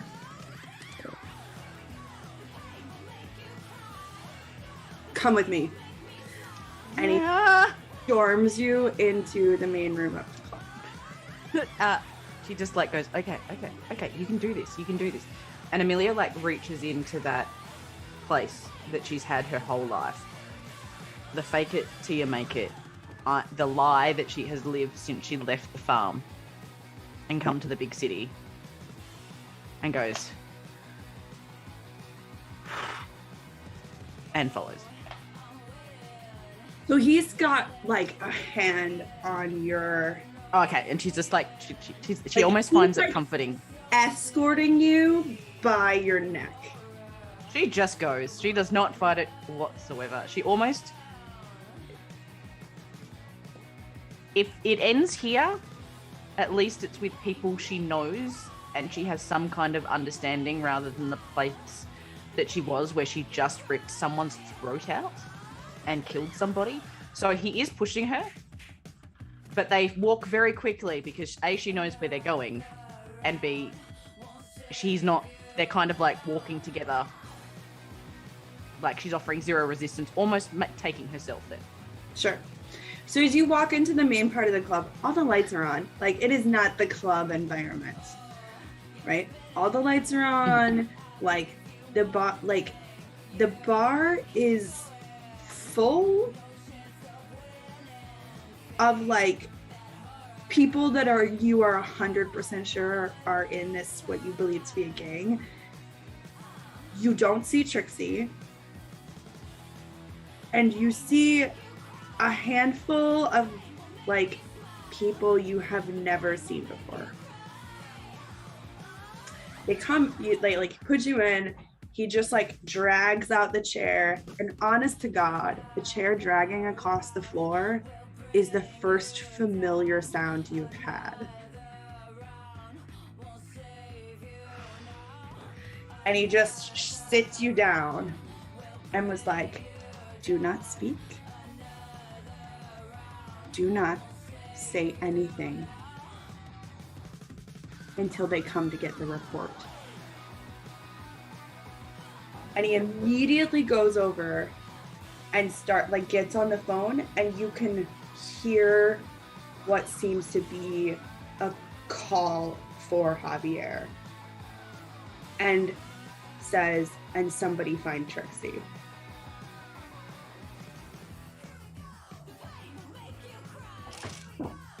Amelia just kind of like, as she's moved constantly in a state of adrenaline and like, just got to get, like, this has been her like goal. Just got to get here. Just got to get here. Just everything's going to be okay if I just get here.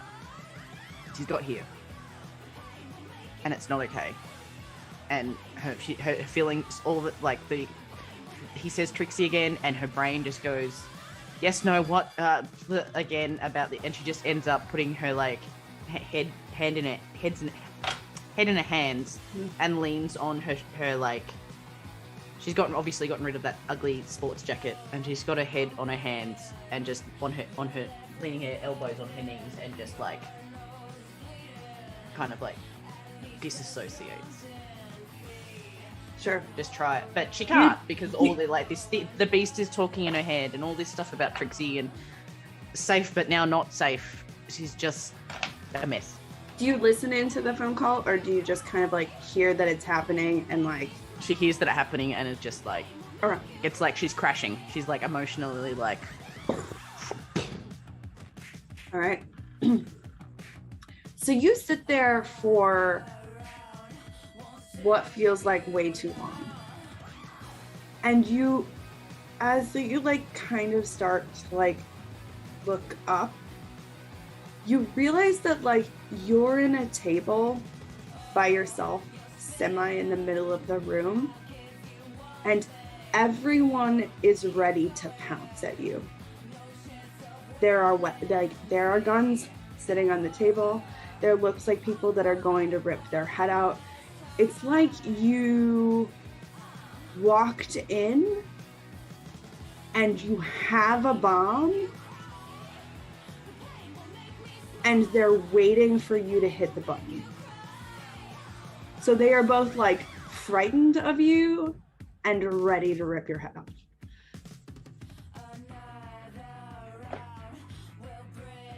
As she looks up and realizes this, she kind of like goes, okay, just like, you know, some of these guys, you know of them, just be you. And she changes her, like, she doesn't say anything, she does what she's told, but she kind of just then like sits up and changes her like body language back to her normal, like what everyone would expect her to be like, which is again really hard to spread your legs efficiently in this dress. Yeah. But she's like, and starts to pay attention again to what's happening around her. She just kind of puts the iron rod back in her spine and goes, you need to pay attention. So you hear like the hoggiest of hogs. Yeah. Roll up out front. And everyone, like, it's like, you know this bike, okay? Everyone knows the sound of this bike. This is definitely Javier's bike. Like, it is no... Her stomach does drop for a moment as she goes, whatever's happening, it's gonna happen now. Like, shit. Right. And first, the door opens, kind of like backlit. And as the door opens, you realize it's Trixie walking through the door. And she And accidentally she gives goes. you this look. Oh, go ahead. She goes to like just do a hey, just like it, like her face just like lights up of like, I don't know, but you're my look. We might not be together right now, and we might have been together and not together a lot, but you're kind of the only person I have in this world that you're my person. And her face kind of lights up with relief, and she just goes to say hey. She's like, and then shuts her mouth. Then when And you realize, like, she's got the like the eyebrow up, like she's like, and then you realize that she's being walked in with a gun to her head, and Javier is standing behind her. Shit. Ladies. And he removes the gun from her head and kicks her towards you. if she falls in the general direction, like she is gonna try and catch up. Like she's gonna try and like He gets her into the room and just like kicks her. Yeah. She's Not not. a word from you. And Trixie like picks herself up and she's like, Javier, I don't know anything about it. I don't know anything about it. I don't know how this is related to what happened to Kai. And she like looks over at you, and that's when she realizes you're covered in blood. And you can see her for a minute, like all of the color rushes out of her very pale face. And she goes, what did you do? I think I killed him. Oh, it wasn't, she doesn't seem to be asking. It seems to be like more of a statement. Amelia's like,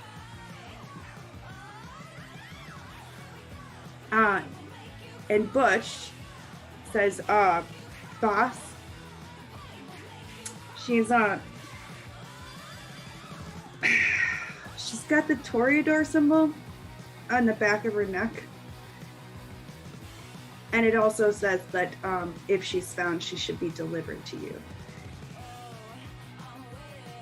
And he immediately, Amelia, not knowing what a Toreador is like, and the look on Trixie's face is pure horror and disgust.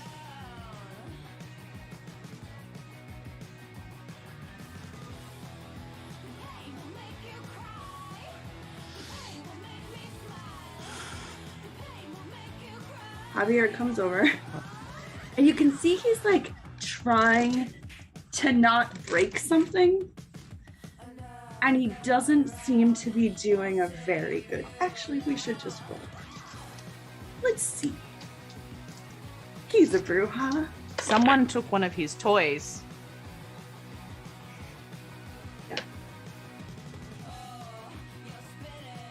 We'll just check.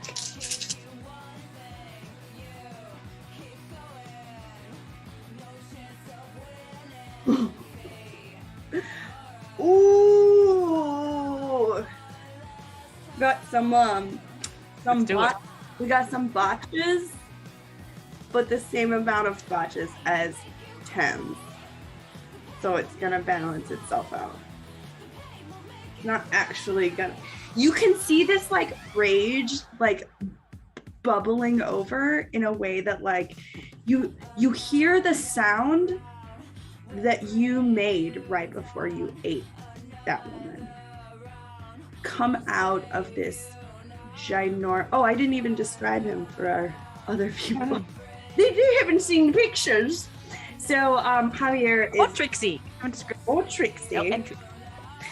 Javier is a like large Hispanic biker guy. He does have what like, it's not necessarily like a scar, but there's something like a little off about all of his features. that he like appears a little more like, I don't know, like rough than the average person. And you've seen him in the club maybe once. Like, everyone clearly reports to Javier he is definitely the head of whatever is happening here, but like he's never, you know, he like comes to check on the soldiers once in a while. But you have been told, like, when he comes into the club, your entire job is to perform for him.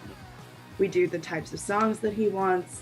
We do the, you know, like, and everyone, it's very much like that mafia vibe, right? Like, he walks in, he sits at his booth, his table, you know, there's like his drink is handed to him, and people like come and talk to him briefly. And then he's like, great, I've been seen, and leaves. Like, these are clearly typically the grunts. Yeah, this place is beneath him. It's beneath his like status, if you will. Yeah. So I'm sorry, where was I? And then Trixie, it's like this black-haired rockabilly looking chick, you know, with like enough ink. She's kind of always like a leopard print pencil skirt and a t-shirt, like that vibe, right? But she's got like the perfect like victory rolls, like done up bright red lipstick. She's like always far more like feminine and put together than you would expect, but like, you know that she will just take her heel off and stab someone in the eye with it. Like, the only reason she walks around in heels is because she always has a weapon in that way, right? So he I forgot where I was with him. So he's trying not to break something, and he's loading again, because Amelia's doing stuff on accident all the time, and it's gonna get in trouble. But she kind of leans back and like is like, hey, and accidentally again puts on, which is not going to work on him, but she automatically is like, it's me, your favorite singer. I don't know what a toreador is, I don't know what's going on, but I'm charming. You're gonna try to use awe? Yeah. You're gonna try to use awe or presence? Which one? Awe is part of presence, so awe. I mean, what was the other one you used earlier? The dominate one? Daunt is the scary one. This is again the awe of. Okay. So I took 2 level 1s for my 2 rather than. Sure. Because I didn't want lingering kiss. Yeah.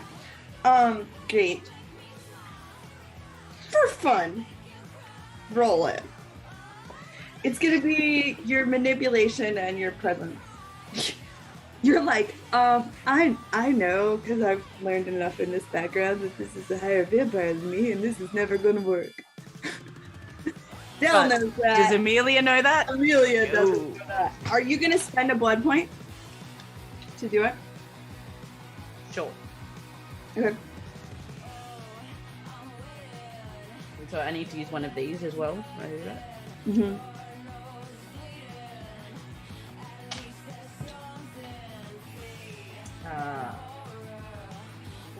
Three successes and 1 1. Pretty But good. shits and giggles. Pretty good. Not going to work. So we're just like, hey, it's me. I don't know what's going on. I don't know what she's like. I don't know what a toreador is. I don't know what's happening. Yeah, so you hear this like guttural sound coming out of him, and he looks like he's about to break something. And then you try to like, It's me. Like, I don't. and he just picks up a bar stool and throws it at you. Amelia just like covers up. You cover up, or you try to dodge it? I think she's smart enough to know not to leave the chair, even Sure. though she just like takes, like, covers up and takes it as much as she can. Sure. It like hits you, and this guy swung it with like a lot of force, and it didn't hit as hard as you thought it would have hit. You're like it's a little just. So he kicks Trixie again and tells her to get up and go over to the table.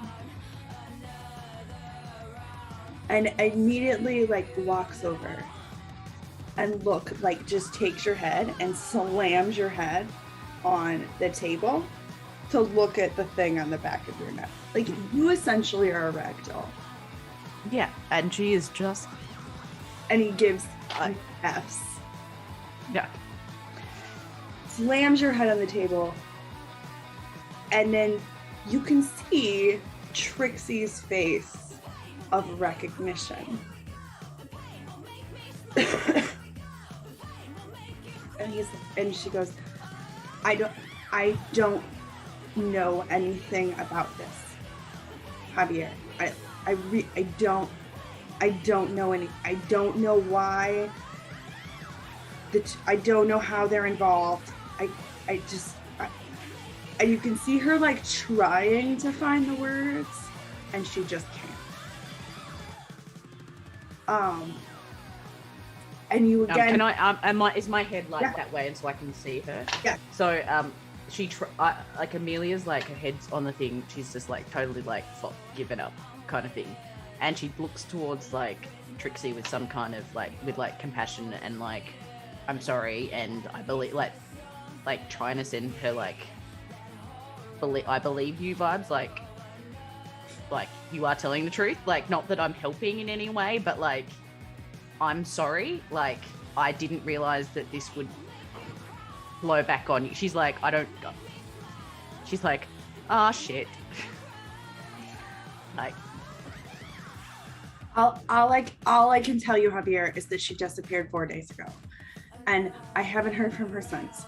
And ever since then, she just starts like talking really fast. And this is the first I have heard that you were missing. She disappeared 4 days ago, and I don't know what happened. And I haven't heard from her, and nobody's been able to find her. And I know that I am technically responsible for her, and that's why I told you that she was missing. Well, I told the guys, and you can see her like trying to, but like fight for her life. And Javier just looks at her and says, "Shut up," and lifts your head up. Takes a deep breath. Where were you? I was on this street and this street. I'm sorry, I've forgotten them. I woke up. I've been missing for 4 days. I just woke up in a closet and she points to Butch. There was this blood bag attached to me, and I had these like. And he snaps, and like Butch brings it over, and he just he never leaves eye contact and gives you the kind of like. And then I was wearing this. There was a jacket as well as this, and I think it was like that's disgusting. What you're wearing. I know, it's the worst. I've been trying to take it off. Like, I can't run in it. I can't. And then I came out of the closet that I was in, and some weird lady. I mean, she was pretty hot, and then she just glances up at Trixie's like, no, yeah, she was attractive, this chick, and she seemed like she was like tranced out or something, and I'd already broken a couple of things because I was like in this bougie like fancy place, and I was like, fuck this place. Like, it had carpet on the floors in like supposedly a club of some kind, and I broke some shit, and then like I tried to defend myself, but she didn't even fight. And then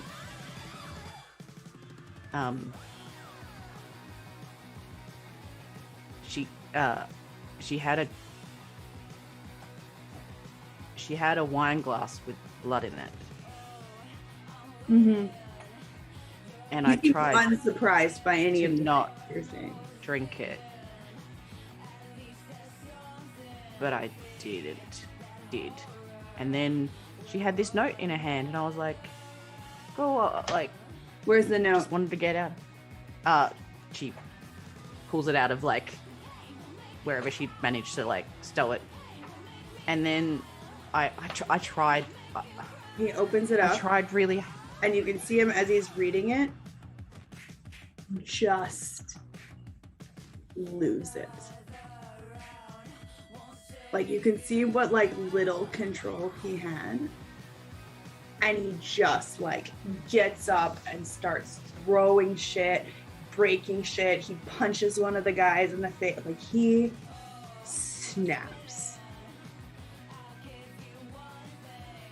And you see and you hear somebody from behind you go, "Oh, fuck this." And they knock you down. And there seems to be like a full-on bar fight that just suddenly like breaks out. Right? Love the brouhaha. The best. The brouhaha is the best. There seems to be this like full bar fight that breaks out, and you hear somebody go, "Oh, fuck this." And they grab you and throw you to the ground. And then you realize they have a stake in their hand. And they come at you, bam! And it impacts your chest, but it doesn't break the armor.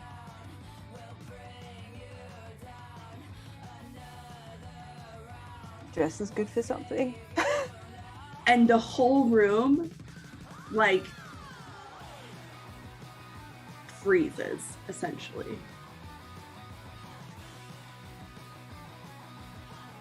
And Javier, the only one still throwing punches, and like, he's just like pissed.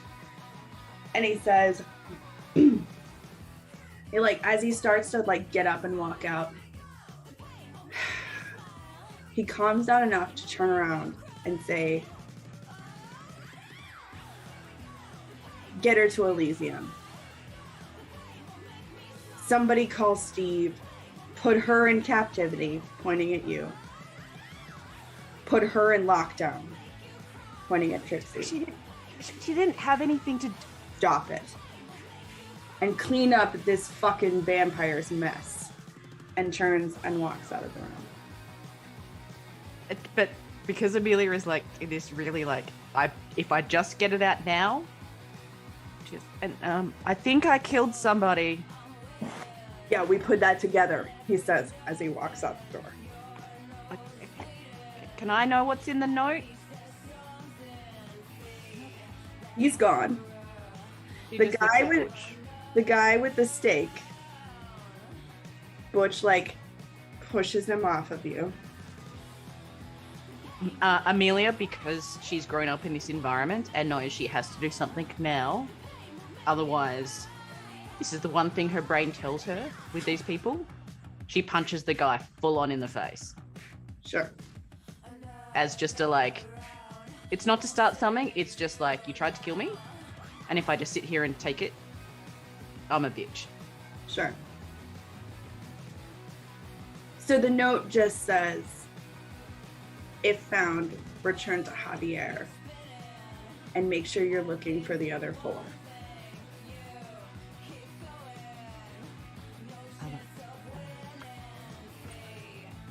Amelia just gets up and looks at Butch after like punching that dude. Just like, kind of like how you'd punch a brother, kind of thing. Yeah. It's like looks and she goes, do I captivity? Do I like what? And Okay. Butch is just like, "Just give us a minute." And over the next little bit, like, you and Trixie are separated. They have not let you all have any kind of conversation. And like, she just seems to be milking some kind of drink, right? Like, but you can't, now that you realize it, you're just like, she's definitely over at the bar drinking blood. Amelia keeps on trying to like make eye contact with her, like of some kind of like what's going on what's it like? This like so I don't know. And she does a couple of times say to random people, "Can someone please tell me what a toreador is? And is that a disease?" And or like every time you say the word toreador, you see like this like you're starting to get the sense it's like a rival gang from the way people respond. And when she gets that vibe, she's like, "I will no longer mention these people's names." Right. So they get the whole gambit from you. They find out where you were. They get like basically your whole statement, and you are then taken to the lower part of the club, which you did not realize had cells in it. And if she had, she just would have thought it was kinky. Yeah. And they're not like bar cells. You're in like cement walled, iron covered, locked down, like a historic cell. And as far as you know, Trixie will be making her way to one similar, you think. As Butch opens the door, Amelia does look up and go,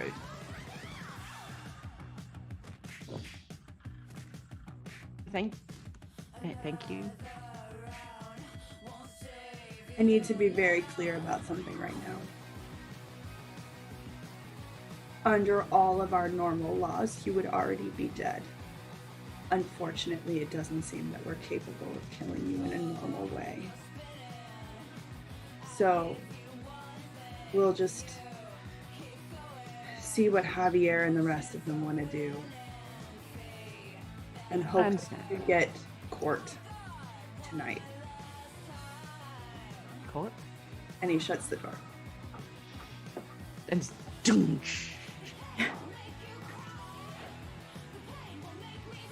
Amelia feels very much not like a rock star. Yeah. Does not feel like a rock star right now. As he starts to walk away, he goes, "Good thing you killed that bitch, because you might be real hungry real soon." Like, it's almost like he's impressed, you know? But you're like, I'm not, like, did he just compliment me killing someone?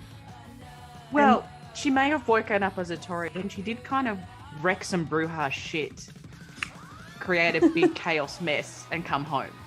Which is, like, the most brouhaha thing of you to do. So. All right. While you're locked in a cell, Claudia has just lovingly agreed to get into this Porsche Cayenne. Mm-hmm. Yep.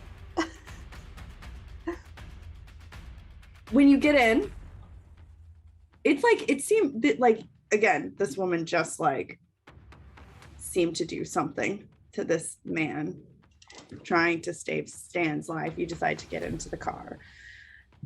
As you get in, it's like the back seat appears to be empty. You're like, oh, am I just like really just hitching a ride with this chick who just rolled up? And as soon as you shut the door and you realize that the windows are blacked out, a bag goes over your head. You hear the click you hear the click of a gun to your forehead. And you're suddenly like pulled like to the back of the seat. It was like, and then you hear a very kind voice. So far you seem to be cooperating. So we'll play nice. What are you doing here, darling? I don't know. I woke up in the lab just here. I had this bag of blood attached to me. I was wearing these clothes. I don't know how I got here. the nurse gave me a glass of blood. I may have drunk some of her blood too. She's fine, I think. She's unconscious, but I think she's fine. I don't know how I got here. Who do you work for? Let me just, and she grabs out her You're like trying to get your thing and you have a bag on your head. yeah, she's trying to grab out her cards, like, of where she works. I work at insert name of research lab. I work at the research lab. Not this one. I don't know what's going on. Not who do you work for as a cover. Who do you work for? That's who I work for. That's my job.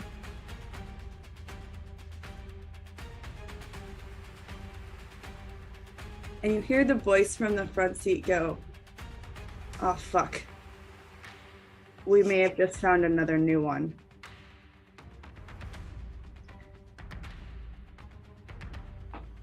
What's the last thing you remember before today? I had some dinner and went to bed. What day was it?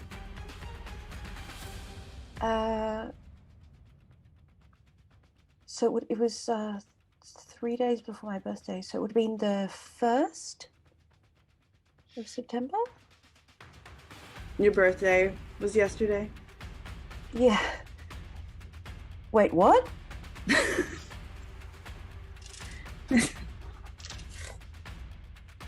What? Yeah, okay. It checks out. She would have gone missing on the 1st then. And you could hear, like, you're like, What? It's the 5th. You hear someone say to you.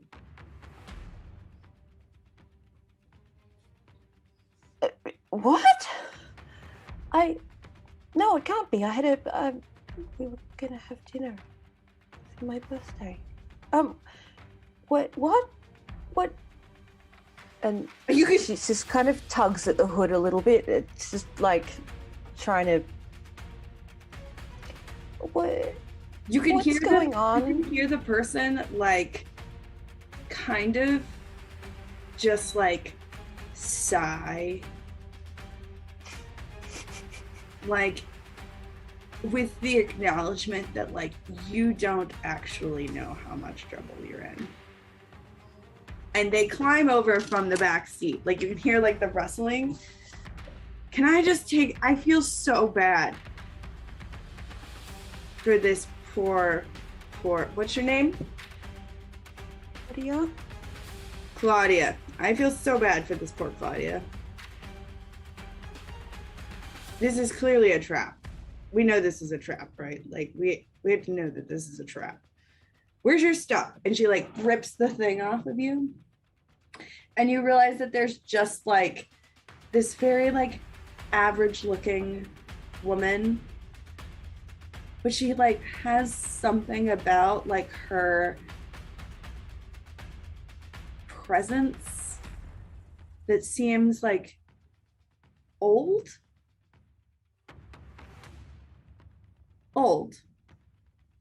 Like when you meet somebody and you're like, oh, that person has an old soul. But she's like 20. Yeah, she looks like 20. Like, where's your stuff? The bag. My stuff? Yeah, the bag. All the things. Thanks. Fishes the bag out. Okay, she looks at it. Anything else? I had this chart with me and grabs the chart out. Takes the chart and goes, we got a problem. We need to go find Sombra right now. And she looks at you and you black out.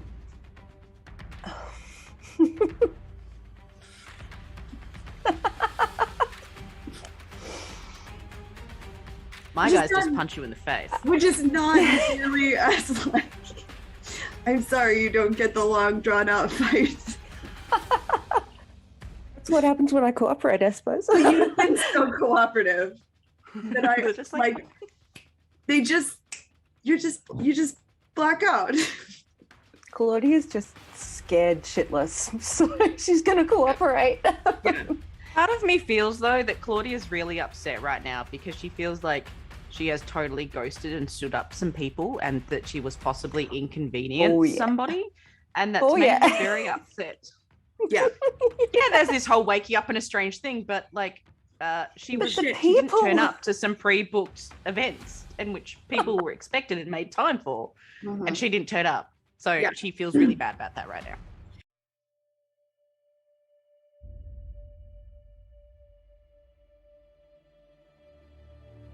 Yeah.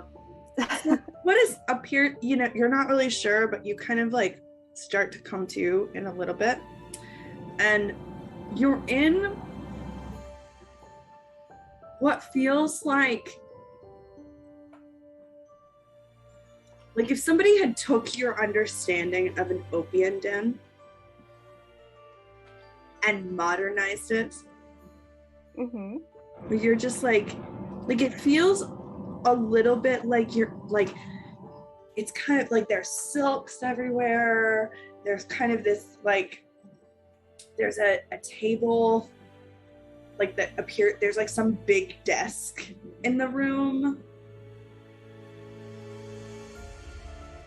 You're kind of like, and you're like on a beautiful black Shea lounge when you wake up. I still got the You're still in the bathroom. Yeah. And when you kind of wake up, you realize that your cell phone is sitting next to you. Oh, picks it up. How much trouble am I in? You have like 35 missed phone calls and a whole slew of text messages. I start going through the texts.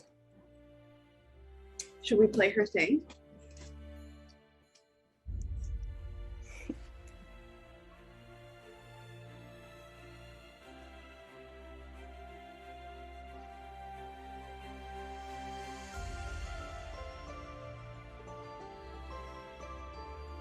We can't hear you at all if you're talking to us. No, I had it on mute, sorry, because I was eating and I was like, munch, munch. Not eating some random ass woman with a glass of wine. She just came for me. That wasn't fair. Hi, you've reached Claudia. I'm not available right now, but please leave a message and I'll get back to you as soon as I can. Thanks for calling. Beep. It's just perfect. Perfect. It's perfect. So you realize that there are probably 15 or 20 missed calls from your sister. There's a whole slew of text messages from her. The initial one that you look at, or how do you want to go through them? Do you want to go through texts? Do you want to go through voicemails? Do you want to go through hers? Do you want to go through your friends? Who are you going for first? I'll start with, if I'll probably start in text messages, and it would be whoever sent me the most that I'm just prioritizing. Yeah. Yeah. So I new messages chronologically. So you go starting up to the last time you. So you seem to have been responding to her text messages somewhere between the first and today. Mm-hmm. There are things like, where are you? I thought we were going to get together today. Or you didn't come home. There are those kind of things. And there's like these 1 word or 2 word answers that you have no recollection of. Okay, Claudia probably recognizes that 1 word or 2 word texts are not her style. She's very much a full sentences, proper punctuation type of person. Sure. Yeah. Okay, that's not right. So okay. as you start to look through, do an intelligence and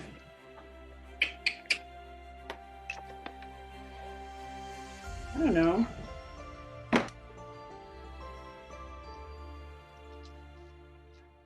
I don't know. And just roll your intelligence. Sure. You need more than 1. Okay. How many dots do you have in intelligence? 4. Okay, yeah.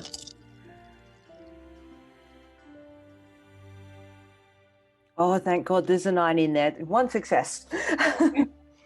Like, just don't. You didn't write these. Mm. These are automated responses. Like, you know, like when you like are chatting in Facebook and like you suddenly figure out you're talking to a robot. Mm-hmm. Like your sister hasn't seemed to put that together yet. Mm. But a robot or something like that was responding to your text messages from the first through to today. Okay. And not all of them, but ones that are like, I'm really concerned, are you okay? Kind of messages are the ones that got these like 1 or 2 word answers, like bot responses. Okay. What's the latest, like the most recent stuff from her? What is that? What's the tone of that stuff? It seems just more like sad. Like it's kind of like, well, I really thought we were gonna get together today. Like it's your birthday, you turned 30 today. I had actually planned a surprise party, but you weren't home. And then it comes back with like, and by party, I mean pizza and facials. Best kind. Yep. Aww. Okay. Claudia will start to type a text and then get halfway through a sentence and then delete it all.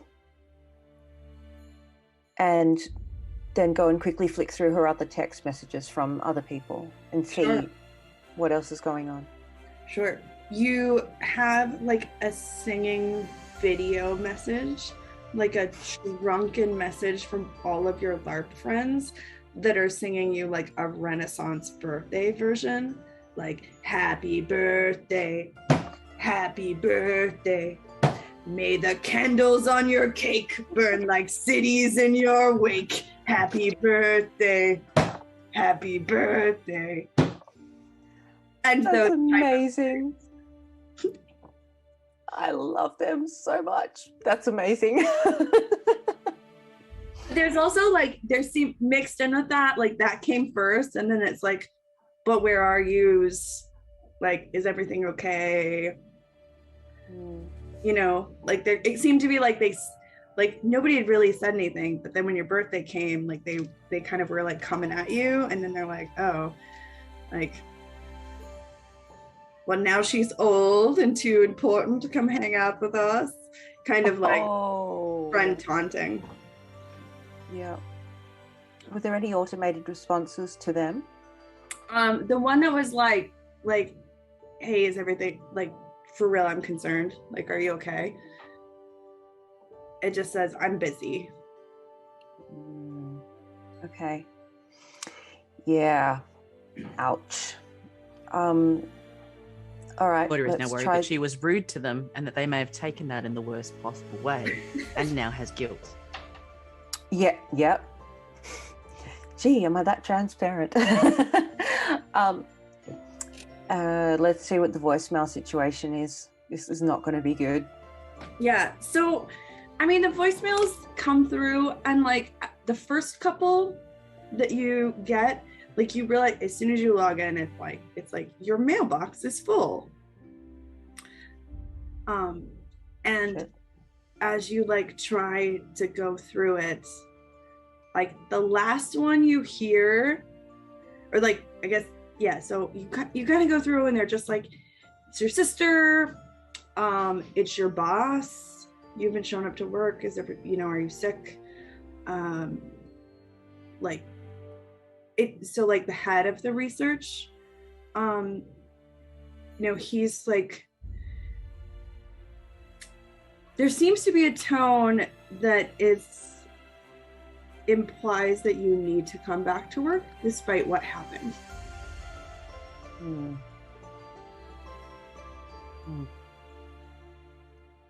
And that like there's an undertone that like the reason you haven't come to work is because of that. And it's like, and then you get it, well, fine. I'll just say you ask for a week off, but I expect you back next week.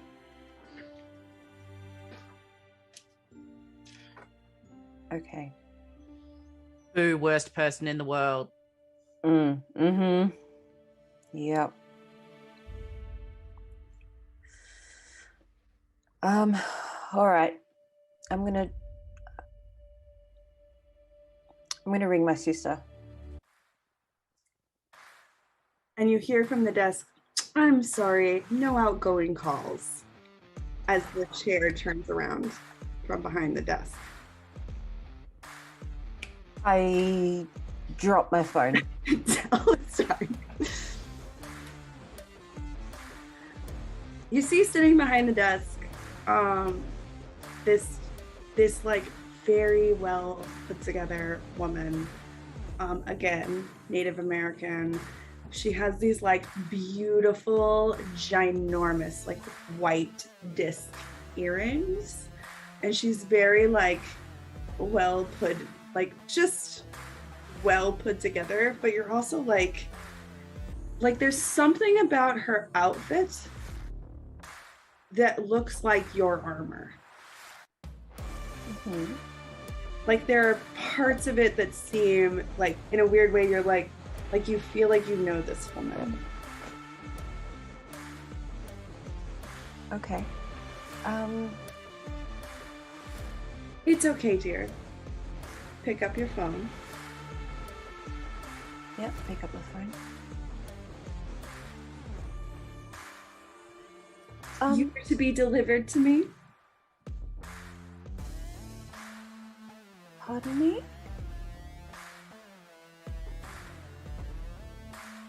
Did you not find that not only is there a note, and she, like, quicker than you could have ever imagined, she is standing in front of you.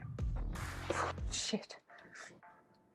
And she pulls on a string that seems to be like tucked up underneath part of your armor, and out from this silver, beautifully laced thing is like essentially like a T tag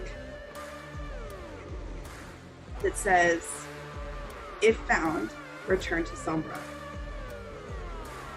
She says, you see, dear, you were supposed to be returned to me, but you don't belong to me.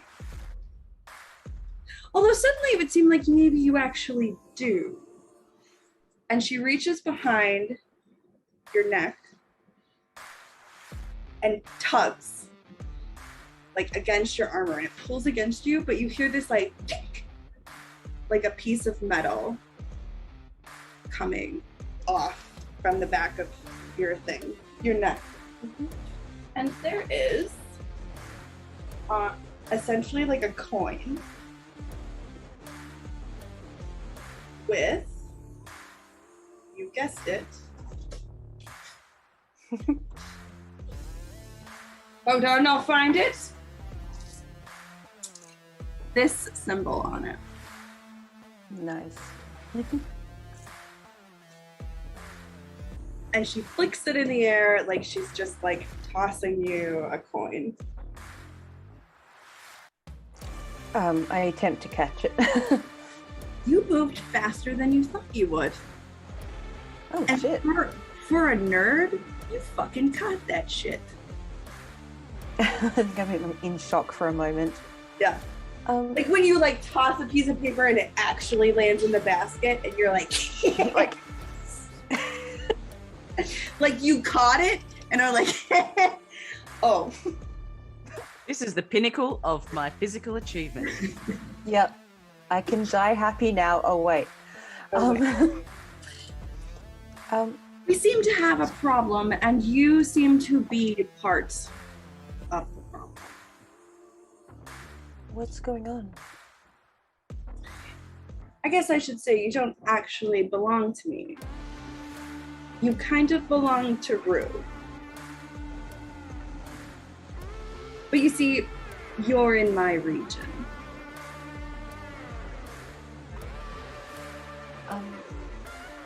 Who? I'm Sombra? Who? I don't think I've heard. Who are you? What's region?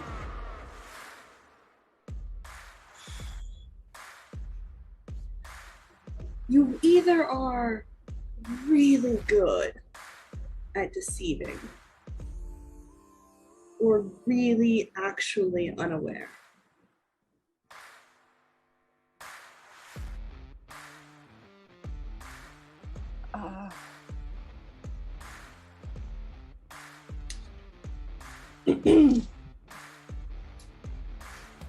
Oh, where do we even start? And she kind of like looks at you like she's waiting for you to give, like, to ask a question.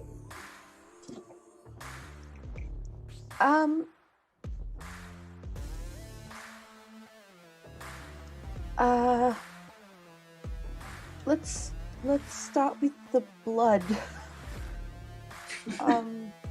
Oh, we're there. Okay. What would you like to know? Yeah, we.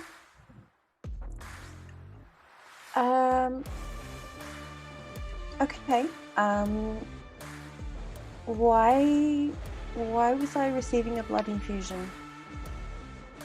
I think that's actually, we need to look into it, but you were clearly receiving one of Rue's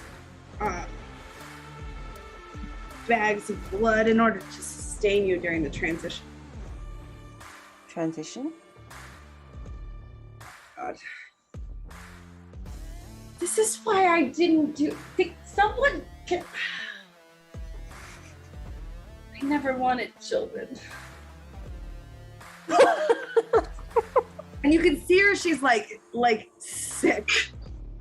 That like she has to explain to you what's happened.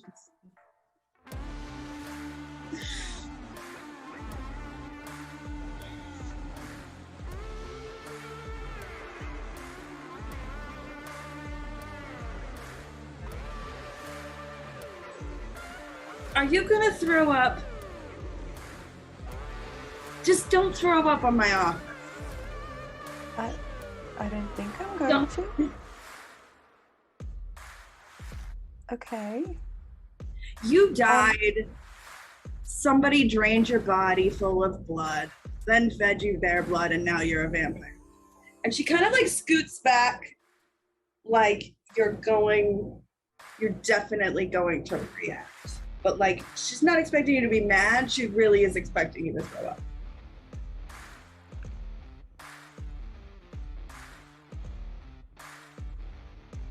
Okay. That went better than I thought.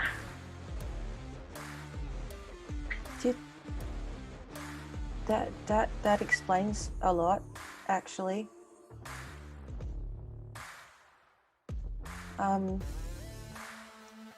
Okay. Well, that explains the glass.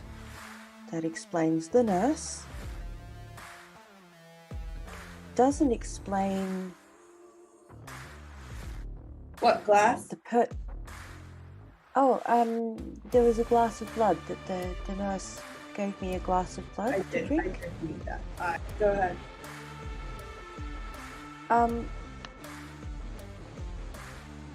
doesn't explain the person in the car who lifted a guy up without even touching him. I'm actually concerned by how easily you have accepted the information.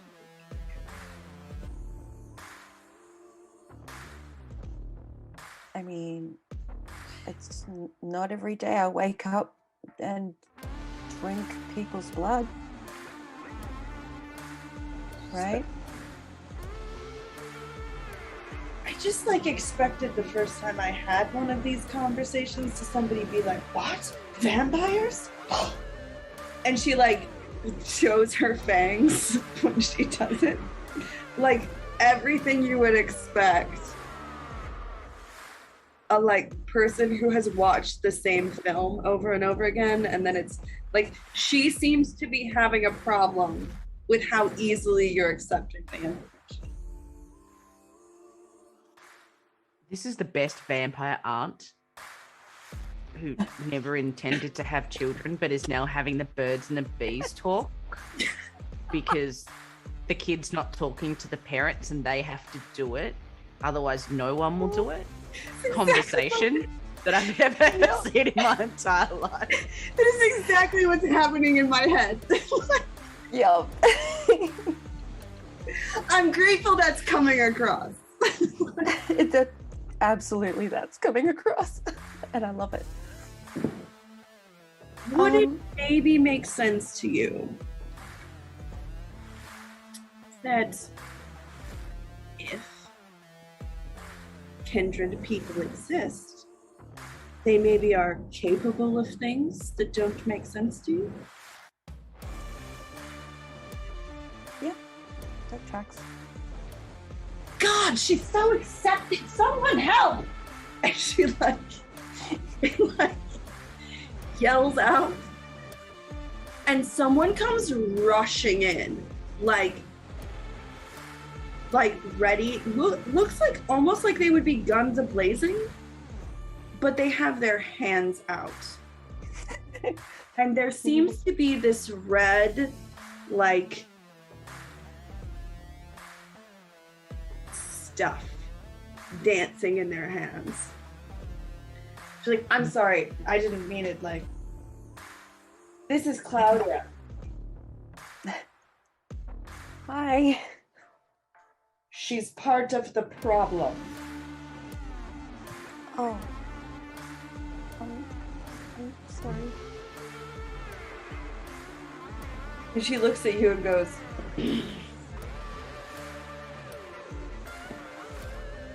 "And we can't even kill, I'm supposed to kill her. Somebody call Steve." And that's where we'll end it. That was amazing.